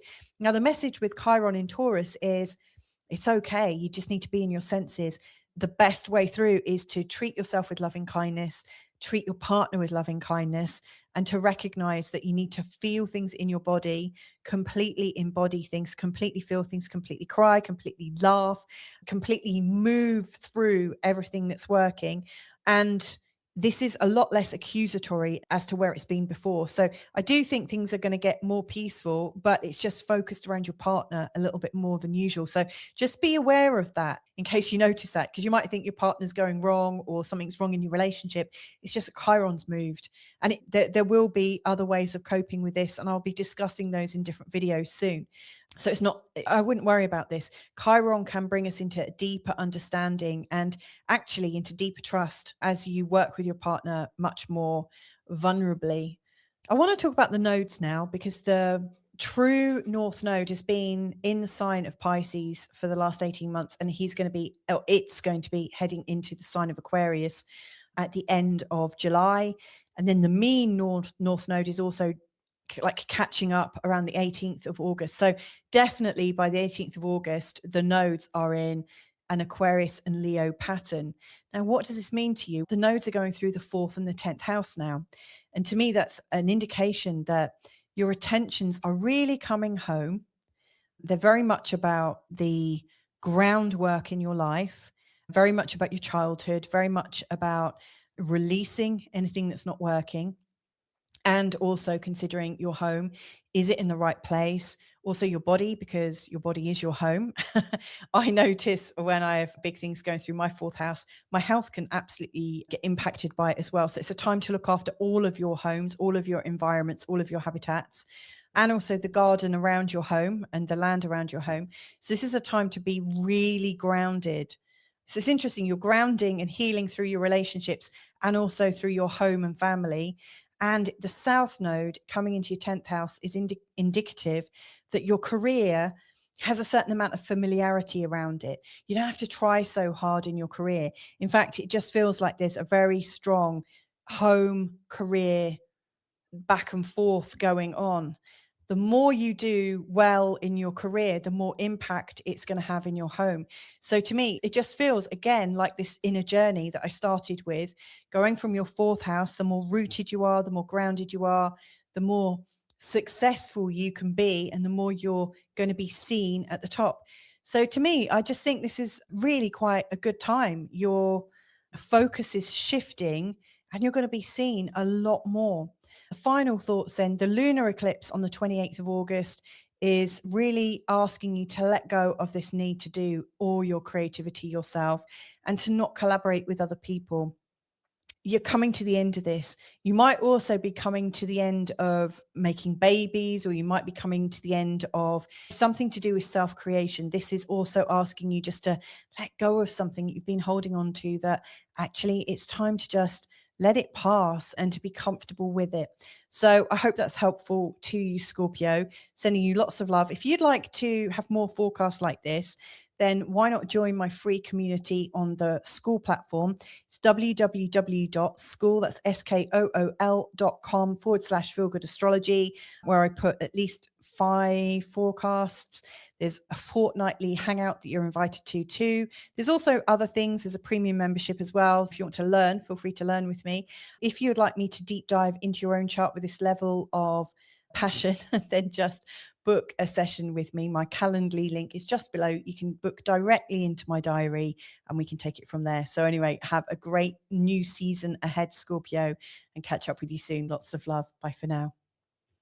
Hey there, Sagittarius. So this one's for you. This is a little snapshot of what the next season is bringing into your world. So I've got these 8 different maybe questions or different focal points to the energies of this particular season that's starting on the 21st of June, going until the equinox in September. I'm not going to do them in any particular order. I'm just going to do them as they come to my mind. The first thing I want to talk about really is Chiron. Now, Chiron's moving into Taurus a couple of days before the solstice and is moving back into Aries actually just before the equinox. So it's approximately 3 months in the sign of Taurus. Now, it's interesting because this is going to bring about a new energy in whatever healing you're going through right now. It's bringing healing into your 6th house, which is really quite interesting because the 6th house is very much about your day-to-day living, and it does include subjects such as your health and your physical well-being, but also your peace. Like, how balanced are you? Are you in a good alignment right now? Maybe you are, maybe you're not, but Chiron coming into the 6th house is absolutely going to get you to focus on the level of embodiment you've got with all of your practices. Is there some way that you can make your life a little bit more sacred so that you are living in slightly more an authentic healing way? That's what's occurring to me. It's just a snapshot, like it's going in there for 3 months and it's going back into Aries until April of next year, and then it will be into Taurus for real and for good until it passes into Gemini. So what really occurs to me when I look at this is you're getting a taster of what's to come, and so whatever themes come up here are really quite important. given that this is a house that does involve healing, it seems really important to focus on that. Whilst we're in this area, I also want to talk about the outer planets and how they're aligning with Jupiter. And you can see there's some notes down here where we've got Pluto at 4 degrees, Neptune at 4 degrees, Uranus at 4 degrees, and Jupiter will get to 4 degrees between the 19th and 23rd of July. Now, actually, already coming into an opposition with Pluto, already helping this semicircle of outer planets and Jupiter all working together, really activating one half of your chart. Now, yeah, this is already starting to come in. It's exact between the 19th and 23rd of July, and it will be passing out as Jupiter goes really much wider than that towards the end of the season. However, there's a lot of focus on one side of the chart, and this side of the chart is running from your 3rd house to your 9th house. So from your local community, like where do you belong in terms of community space? Do you feel like you belong to where you grew up? Where are you transforming because of this belonging? Where are your thoughts about the narratives you've grown up with? Where are they transforming? Where is your local environment feeling a little bit enforcing? Because Pluto in the 3rd can absolutely feel like it's enforcing something in your community. Now, Jupiter, on the other hand, is going to be right at the other end in opposition to Pluto. And Jupiter, being your ruling planet in the 9th house, is very happy in the 9th house, is going to be really wanting to study deep and hard and long, but also is going to be looking actively for a feeling of freedom, really looking for a feeling of freedom.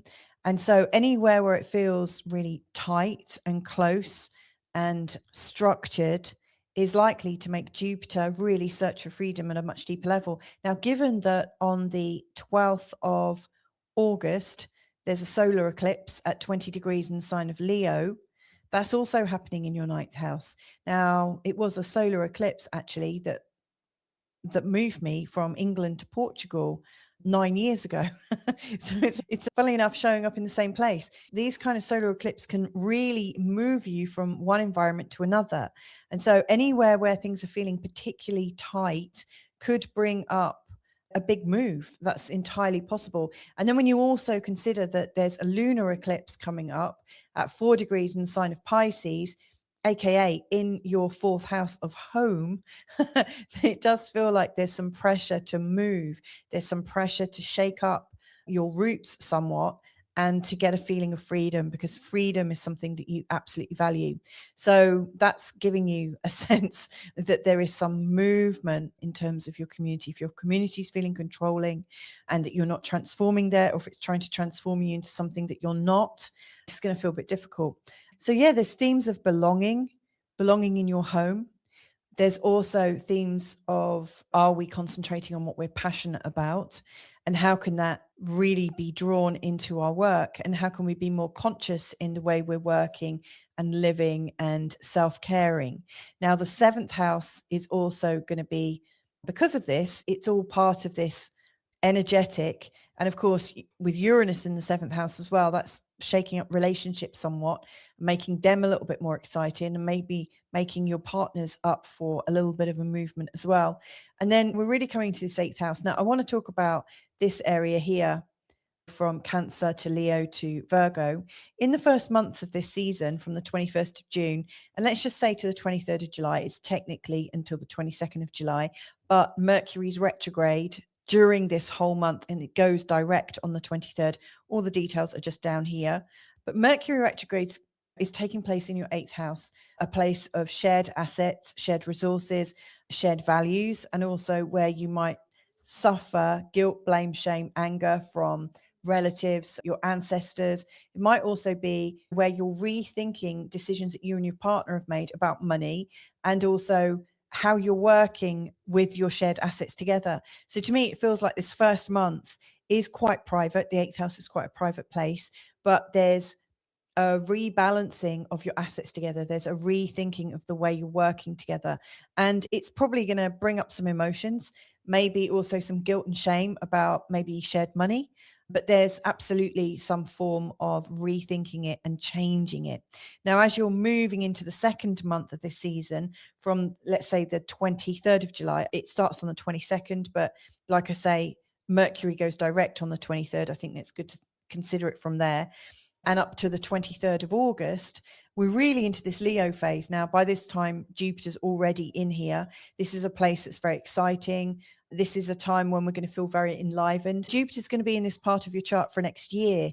And Jupiter absolutely loves being in the ninth house. All of a sudden, there's an adventure. There's something much deeper going on. There's much more spiritual energies coming into your life and philosophies and knowing. And there's a real sort of desire to write, to share, to teach, and to broadcast. So it's an energy where information is going out and spreading out. So this could be quite an ambitious time if you've got a lot of things you want to get off your chest and share and stuff. You could be very busy, especially when Mercury comes in a bit later on, and later on, even still, maybe Mars is going to come over here, but Jupiter's going to be here, and the solar eclipse is going to be here. If you are a writer or a broadcaster or somebody who shares information after the solar eclipse on the 12th, it sounds like a really good time to get moving and let people know what you're up to. Now, something else I want to mention is the true North Node is changing from the sign of Pisces to the sign of Aquarius on the 27th of July. Now, the mean node is actually moving properly into Aquarius on the 18th of August. So between the 27th of July and the 18th of August, the nodal pattern is moving from Pisces and Virgo into Aquarius and Leo. Now, what this means is your next series of learning is going to be really about community, really about your local networks. Are you in the right place? Do you belong in the right place? And there's going to be a lot of learning about community. And of course, at some point, the North Node and Pluto are going to come and meet together in your third house. Again, there's likely a big action coming up. And similarly, the South Node is going to be going through your ninth house, really showing where you're already good at teaching, where you're already good at sharing, where you're already good at learning and broadcasting and adventuring. It's probably going to take you back in time a little bit to a time when you're more adventurous. So to me, as I look ahead at this next season for you, I think there's a lot of really good stuff. But one of the biggest ongoing themes is this feeling of restlessness between knowing where your actual real community is and also having that really deep desire to be on the move, to be somewhere where you feel like the community can support your level of inquiry and your level of interest and your level of direction. So I hope that's helpful to you. Final two thoughts. If you would like more forecasts like this, then please come join my free community on the School platform. It's www.school.com/feelgoodastrology. And my next point, and that is, if you'd like a personal reading where I put a lot of energy into looking at your chart with this level of complexity, then just feel free to invite me to work with you. My Calendly diary is just below. Just book in when there's a space and when it works for you, and we can take it from there. Just invite me to work with you. So anyway, have a great time. Have a fabulous new season and catch up with you all soon, Sagittarius. Bye for now. So Capricorn, let's have a look at your month ahead. Not your month ahead, sorry, your season ahead. The next season starting from the summer solstice if you're in the northern hemisphere, or the winter solstice if you're in the southern hemisphere. So I've got 8 points here of trends, things that are going on during these 3 months. I'm going to go through these in no particular order. But hopefully my crazy chart will make some sense to you. So what I've done here is just plotted onto the sort of scale of your chart if you have Capricorn rising, just so that you can get a sense of what's going on. The first big shift that I would say is this season absolutely incorporates the new Chiron and Taurus energy. So Chiron's shifting into Taurus a couple of days before this season starts and is shifting back into Aries just before it ends. So you've almost got a clear 3 months. Chiron's showing you where you're healing. And to me, this is about healing your energy in terms of feeling joy. So anywhere where it's been really difficult to tap into your joy, where it's been difficult to feel intimate with partners, where you've struggled to feel that energy of creation, that's the sort of new emphasis that Chiron is bringing to you. After this, he's going to go back into the 4th house and he'll be there until April of next year. And then you're going to get a repeat, a rerun for good with Chiron and Taurus. So it should give you some clues as to how you can heal your creative urge. So it might be worth taking some notes. The next thing that occurs to me is every time you come into the season, it's emphasizing the 7th, 8th, and 9th houses. Now, it starts in the 7th. The 7th is a very important house in your chart. This is all about relationships. So I'm just going to map it out quickly. The 7th, between the 21st of June and the 22nd of July, this is when the sun's in Cancer. Then from the 22nd of July to the 23rd of August is when the sun's in Leo. And then after the 23rd of August until we get into late September, you are in Virgo. So what's going on during these shifts? First of all, I would say the first month in particular is a little bit on the emotional side. With the sun in the 7th house, this is a time when you want to connect a lot more with loved ones. However, there's a Mercury retrograde taking place from the, I think, 29th of June until the 23rd of July. So pretty much held within that first month of the season. Now, Mercury retrograde through the 7th house can show, especially in the sign of Cancer, can really show where we get emotional in our communication, and we have to wind it back in, and we need to rethink how we communicate and what we know about our partners. And so to me, this looks a time of real emotional learning with our partners. So this first month could be a lot more maybe tiring for you. I know the Capricorn energy really well, having lived with a Capricorn for 11 years. The Capricorn energy can get really worn out when there's an excess of emotions. And so to me, it feels like this first month of the season from June to end of July is really pulling on your emotions and your connections. And it's likely to bring a lot of conversation between you and your partner, or you and potential new partners. But those conversations are likely to go much deeper than they usually do. And this could be really helpful. And this also could actually unlock your 5th house as well, with Chiron in there. This is talking about intimacy. So I'm really seeing you going into a greater level of communication. Now, on that intimacy theme, Jupiter is going into the 8th house from the 30th of June, and he's going to be there for another year. Now, the 8th house is where we go deeper into our relationships, where we're actively building trust. Now, it's not all plain sailing, because in that we often work out who owns what within the relationship. We look at our shared assets. We look at our shared shame, blame, guilt, and anger. We get to experience how somebody values us. And so the 8th house can bring in a lot of psychological, much deeper issues. And so again, in keeping with the fact that Chiron's going into the 5th house, helping you to connect into deeper levels of joy and heal where there's a joy deficit, and then Mercury retrograde in the 7th and Jupiter in the 8th, to me, this is all about evolving relationships. So this is a really helpful time, I would say. Moreover, on the 12th of August, we've got a solar eclipse in the 8th house. Now, solar eclipses are showing you where there's a bright new start, in particular in the sign of Leo. But in terms of bright new starts, the 8th house is actually quite private. This is where your deeper psychological needs are expressed and hopefully met. It's also a place of deeper trust-based transformation. So in terms of your bright new start, I see it more as a private new commitment to yourself, where you maybe have an idea about what needs to change or evolve in terms of how you do relationships. And that could be really beneficial. It could really seal the deal with your relationships. It could really take you into a much deeper place.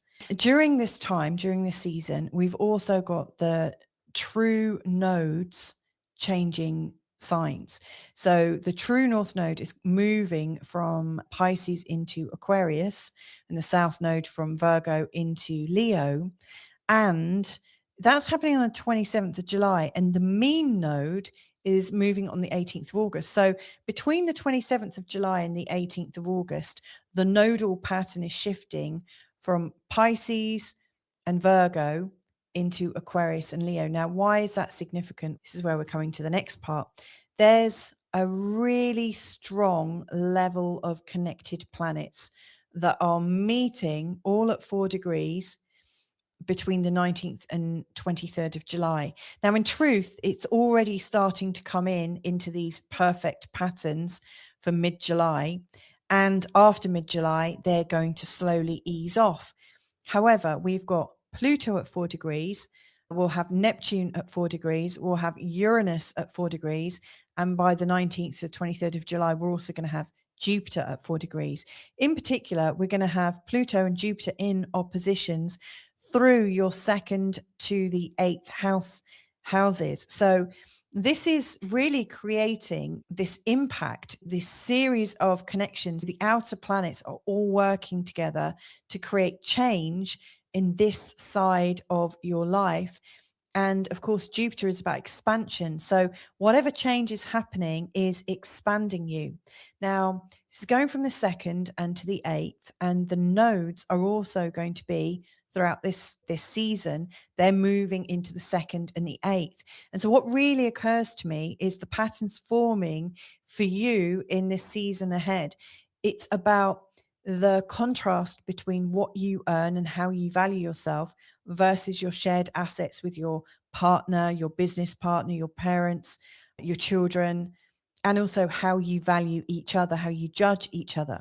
And so there's a lot here about your self-esteem and your family self-esteem and your esteem related to people around you. This is very much about re-establishing your overall value, which interestingly, I didn't really finish about what's happening in the 3rd month when the sun goes into the sign of Virgo. It's actually opening you up to many new belief systems and new philosophies and new thoughts, and a potential of wanting to study a little bit more or enjoy learning, enjoy acquiring a breadth of information. And with Chiron going into your 5th, there's this new possibility to self-express in a new way. So I really see that self-expression in this month ahead plays into how you value yourself. So as we come into this very last point, the lunar eclipse of what you're letting go of around the 28th of August, that would be letting go of expectations, I would say, in your 3rd house. To me, this is speaking of how you have been valued within your community. The role that you have played within your community is coming to an end. It's changing. And what's really important is you're being given this time to consider what your next step is. So to me, this is a natural break state. Whatever you've been busy proving about yourself needs to just stop, needs to calm down a little bit, because this period in time is about you exploring yourself. So you know who you are, you know what your joy is, so you can focus on that. You're developing deeper relationships with people and coming into a much greater trust with people, and also with shared resources, so that when you do step back into your community, when the time feels right, you're going to be so much more useful. Your practical purpose, your legacy, it's going to be so much more interesting. So this is a very intense time for you, Capricorn. So wishing you a beautiful season ahead. If you'd like more forecasts like this, I don't put quite as many on YouTube as I do actually on my school community. I share about 5 forecasts every week. If you'd like to join, that is free. You just go to www.school.com, that's SKOOL.com/feelgood astrology.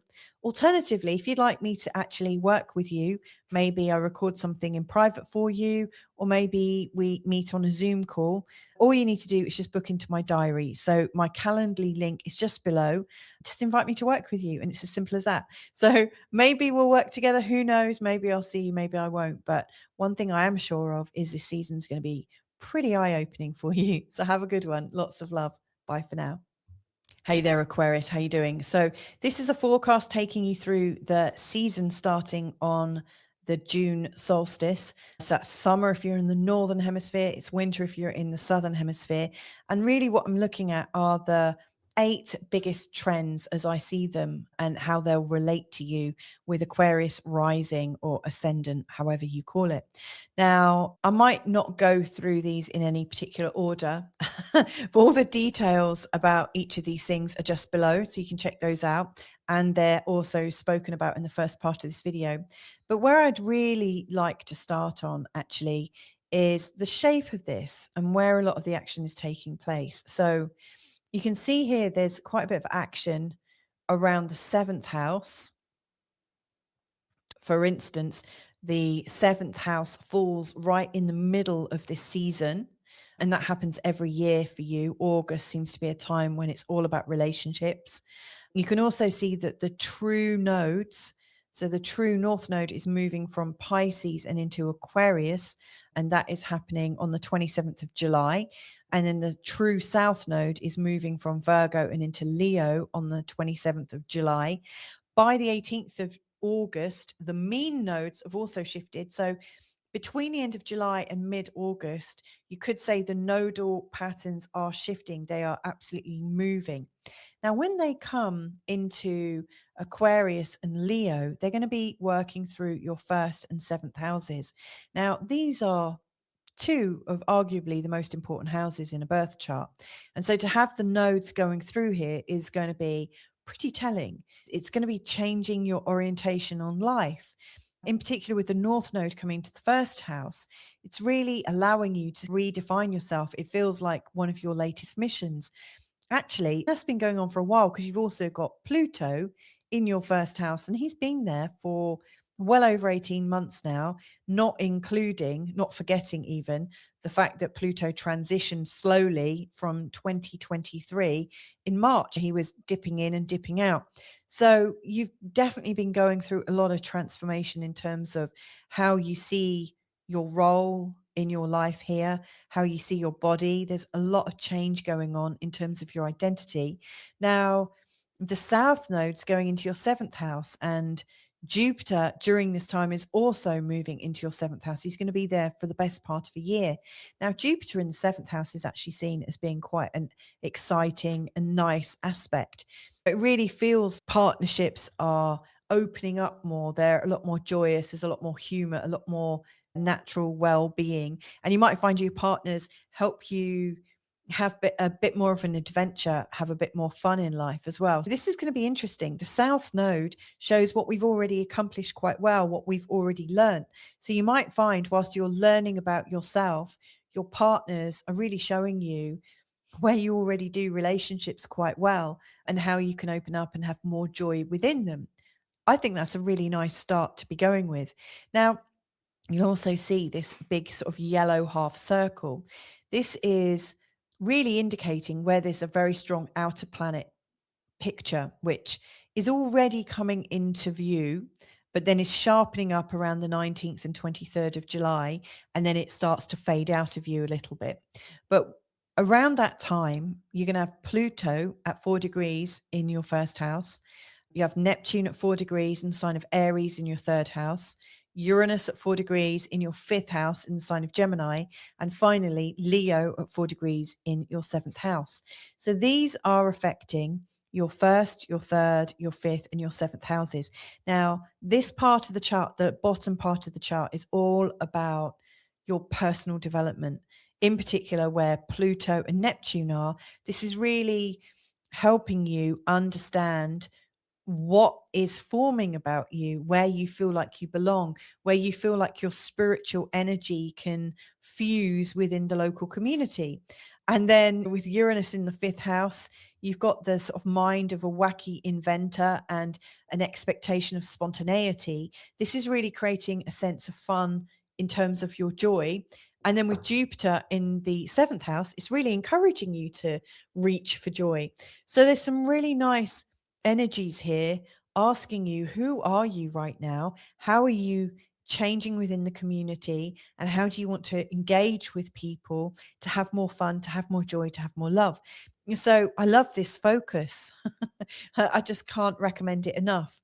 Now, it's not always going to be that easy because we do also have a period of Mercury retrograde. That's really taking place in the 1st month of this season. And the dates are below, from the 29th of June to the 23rd of July. Mercury is going to be moving from 26 degrees Cancer to 16 degrees Cancer. And he's doing that in your 6th house, which is all about work, diet, maintaining a balance, finding purpose within your routine, within your daily habits. And so Mercury here, I think, is helping you to expand your ideas about your habits so that you really know which habits you want to keep, which need refining, which is slowing you down. Because let's face it, if you're in a wacky inventor, spontaneity kind of phase where you're full of life and full of passion and going through quite a few changes, and also when you're feeling very creative in your community and also going through deep psychological changes as well, to me that's going to have a knock-on effect on how you balance out your life. And so Mercury retrograde here is just giving you a moment to slow down. So between the 21st of June, when the sun goes into Cancer, until the 23rd of July, when Mercury just goes direct, I would say this is quite an intense moment where you're really working hard at working hard. And then a lot of the fun seems to start thereafter. So from the 23rd, 24th of July, you really start to focus more on the Leo energy and the Jupiter energy. Now, the true north, sorry, not the true north node, the solar eclipse that's taking place on the 12th of August is in your 7th house. And this is a great place to have a total solar eclipse. It's a really great eclipse place because not only is the sun obviously involved in the eclipse, and the sun is the ruler of Leo, it's the ruler, it's in its 7th house. It's really strong in terms of relationship potential. So anywhere where you want to change the way you are in your relationships, this is a really good starting off point. This is a new seed point for you. Final thoughts, and that would be that we've got the lunar eclipse on the 28th of August in the 2nd house. Now, this is really showing you what you might need to let go of. And I would say anything to do with bad feeling about money, anywhere where you've allowed your money to be unboundaried, where you've learnt hard lessons about money and you're ready to start to move beyond those bad lessons. To me, it's almost in alignment with you rising in your self-esteem. It feels that managing your money and letting go of some bad money habits is just one of the things that is a natural sort of passing out of this time. And so when you're ready to let go of some of your kind of self-destructive money habits and value habits, that's when you know you're onto a good new path. And of course, that's what the North Node in your 1st house and also Pluto in your 1st house are really pointing you in the direction of. So wishing you a really good exploration of yourself. Like I say, this is all about your self-development and your expansion through relationships. So I hope you've enjoyed that and found it helpful. If you would like more forecasts from me, I absolutely recommend you join my free community on the school platform. You can get there actually by, what's the word? Scanning the code above, the QR code. You can also just go to www. School, that's skool.com/feel good astrology. Or if you'd like me to pay you some real one-on-one attention or record something for you, then just book an appointment. My Calendly links are just below. Invite me to work with you and we can take it from there. So wishing you a beautiful season ahead. Lots and lots of love from me to you. Catch you another time. Bye for now. Hey there, Pisces. How you doing? This is a forecast for you, taking you through the whole of the summer season. So if you're in the northern hemisphere, if you're in the southern hemisphere, it's going to be working through your winter ahead. So I've got these 8 points, which I think will give you some helpful clues as to the trends coming up in this upcoming season. I'm not necessarily going to go through them one by one. There's some details just below, like the fine print about each of these things. And I do talk about them in the first part of this video, so feel free to jump back if you want more details. Anyway, let's get going. So this is really, the first thing that really sticks in my mind for you is the fact that we're coming to the end of the nodal pattern between the North Node in Pisces and the South Node in Virgo. And during this time, the last 18 months, both of these nodes have been going through your 1st house and your 7th house, respectively. They've been really teaching you about what you need to know about your identity. It's probably challenged you about how you've considered yourself, what you've had to learn about yourself, and also your relationships and how they've shown up. Now, the nodal pattern that's going to be coming in, and it's coming in from the 27th of July when the true North Node goes into Aquarius. Later on, the mean North Node joins it from the 18th of August. So, really, from the end of July to mid August, there is this nodal shift in its totality into your 12th house and 6th house. Now, this is really going to change your focus from you and relationships more into the nature of the stories that you've got about yourself. The North Node in the 12th house is encouraging you to really let go of the stories you've been holding about your life. It's really asking you to shift beyond them. It's giving you the opportunity to rework your memories, reconsider yourself from different perspectives, to revisit the past. It's also encouraging you to reprogram your mind. And with the South Node coming into your 6th house, it's already showing you that you've done a lot of great stuff in getting your life right. However, having a good functional life is not all it's cracked up to be if your emotional and spiritual life and your hidden life, your hidden psyche, aren't also working smoothly. So this North Node is really going to, I think, get some balance right. So you're not all in your work and not all in your health, but you're really considering the sort of invisible health, the invisible well-being. It's really encouraging to rest a lot as well. Now, this house is actually quite intense, the 12th house, because you've got Pluto going through it. It's been going through there for at least 18 months. And before that, it was transitioning for another 18 months, pretty much. So you've definitely been feeling it. Pluto going through the 12th house can really bring up some internal fears and concerns about like your memories and your internal programming. It could be a time when you have questioned what you know and worried about like why you see the world so differently to everybody else. It's a very intense time.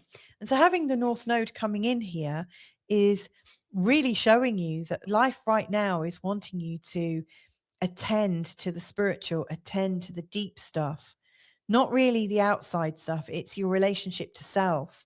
It's your relationship to inner self.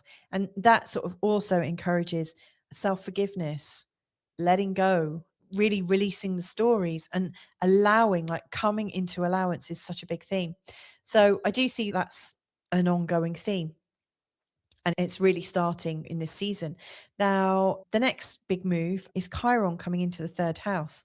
And I will talk about this in a separate Chiron video, but Chiron's going to be there pretty much for 3 months, the whole of the season, before popping back into Aries.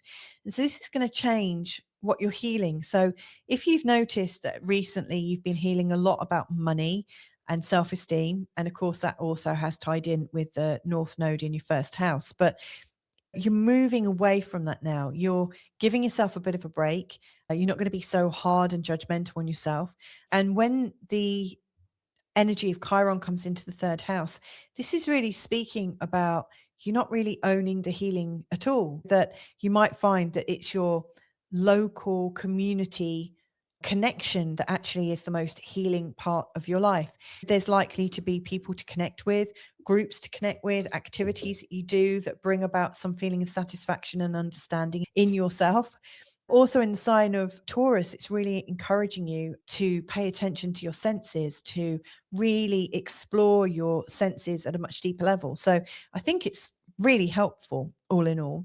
Yeah, and it takes the emphasis off you really being critical when we are so focused on our self-esteem and our self-confidence and how much money we're earning and taking it quite seriously because Chiron's been in your 2nd house. It can feel like an endless task and you can really get into that energy of putting yourself down. Of course, there's going to be a lot of release when Chiron comes into your 3rd house. So I think this is going to really be helpful for you. Something else that's showing what you're coming into and what you're releasing, and that would be the solar eclipse on the 12th of August in your 6th house. It's going to be in a conjunction with Jupiter. It's got themes. There are lots of Jupiter and Pluto opposition energies coming on in this season, but it's really activating your 6th house. asking you to have a new start. Your bright new start is quite possibly a new routine, a new way of life, a new way of doing your work, your home, your health. To me, it feels like almost like a life spring clean that you're going through. And then the following eclipse, which is on the 28th of August, is in your first house.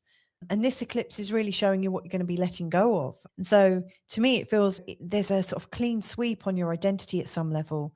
Not only are you coming out of a criticism of yourself with your self-esteem and coming into a time when you might accept more help, more allowance. You're also now ready to start new hobbies from this solar eclipse, and you're ready to let go of that part of yourself. Maybe you're letting go of some suffering and coming into a time now where you're just seeking peace. To me, it feels like you're coming out of a real sort of intense, personal, focused energy, and now coming into a time where it's a lot more relaxed, a lot less directed straight at you.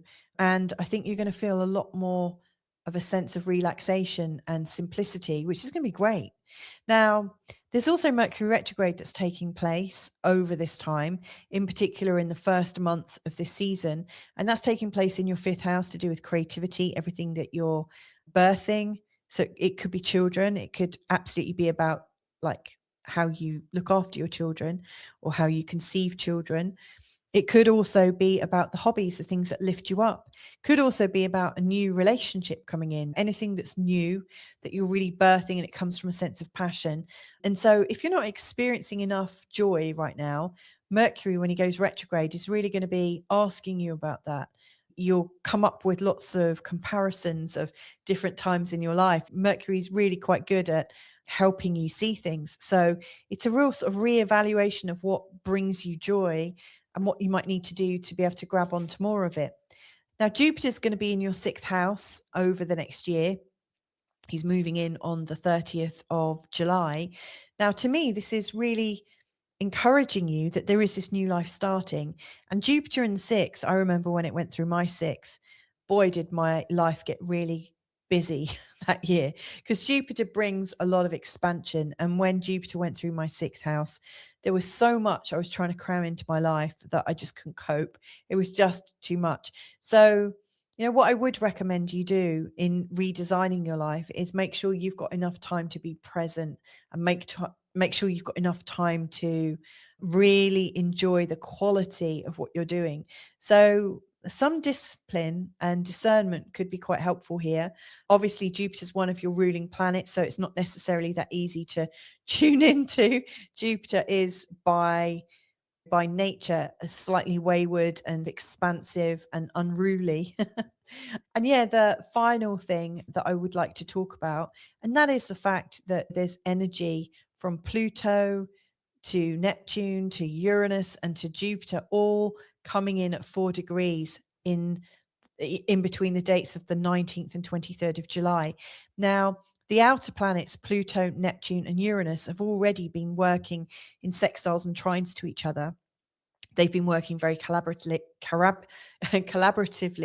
together for quite some time. And they're really emphasizing the house of your home. Uranus in the fourth house can bring in a feeling of restlessness, that change is imminent. Neptune in the second can bring in a feeling of creativity, a lot more flexibility in how you're earning money, like a desire to really think outside the box in a different way. So to me, both of these are really indicating, like, obviously your work and your earnings, and then your home and your family, with these outer planets going through there. And also Saturn's here as well at the moment. It's really changing your expectations in life. And then Pluto in your 12th, it's really changing your story. It's letting you look at your fears. It's letting you look at your insecurities, and then also at your dreams. Pluto is really restructuring your inner world. So it feels like a lot of things are shifting. And maybe that is because you've had the North Node going through your first house, most probably. So as Jupiter joins in the melee around the 19th to 23rd of July, and he's already coming into this, Jupiter's really going to set it off. How I read this is what's going on in your inner world is really determining your new choices that you're making about work. Because of that's going to have a knock-on effect in how you live. And because of that, there's going to be some new energy that you're going to need to manage your work life, your home life, your health, and your physical health, not just your mental health. So to me, they're all working together to really restructure your life according to what is lifting you up. So that's where I'm going to leave this, Pisces. I hope it was helpful to you as a few focal points. If you like the way I approach astrology and would like to work with me, then just get in touch and book into my diary. Just invite me to work with you. All of my details are below. But if you also just would like more forecasts from me, then consider joining my free community on the school platform. All you need to do is either scan the QR code above me or go to www.school, that's skool.com/Feel Good Astrology, and just sign up. Simple as that. So anyway, have a fabulous season ahead. Loads and loads of love to you, and hopefully catch you another time. Bye for now. So there you have it. That was my massive deep dive into the solstice and what might come up over the next few months for each of us. Hope you found it helpful. What really occurs to me is Pluto and the North Node. Over the summer, we're going to get a much stronger feel for how Pluto and the North Node in the sign of Aquarius is going to start working out for us. I do think there's going to be lots of real changes at a governmental level around the world. And it feels like we're learning a lot about the cost of Pluto meddling in our affairs. Whatever Pluto represents is likely to really transform. And then we've got to have some real serious learning based on it. So it's going to be a really interesting point. And of course, Leo, Jupiter in Leo is really bringing in a very different energy. It does feel like we've got the energy of sovereignty on the one hand versus the idea of the community, the individual and the community. And what I really hope is going to happen over the season is that we'll get some sense of how the individual and the community can work together. That rest to be seen, but who knows? Maybe this could happen. I really hope so. So wishing you lots of peace, lots of joy in the season ahead. If you want to get in touch, please do. You can join my community by the QR code above, or feel free to invite me to work with you and we can take it from there. But have a great one. Lots and lots of love, and catch up with you real soon. Bye for now.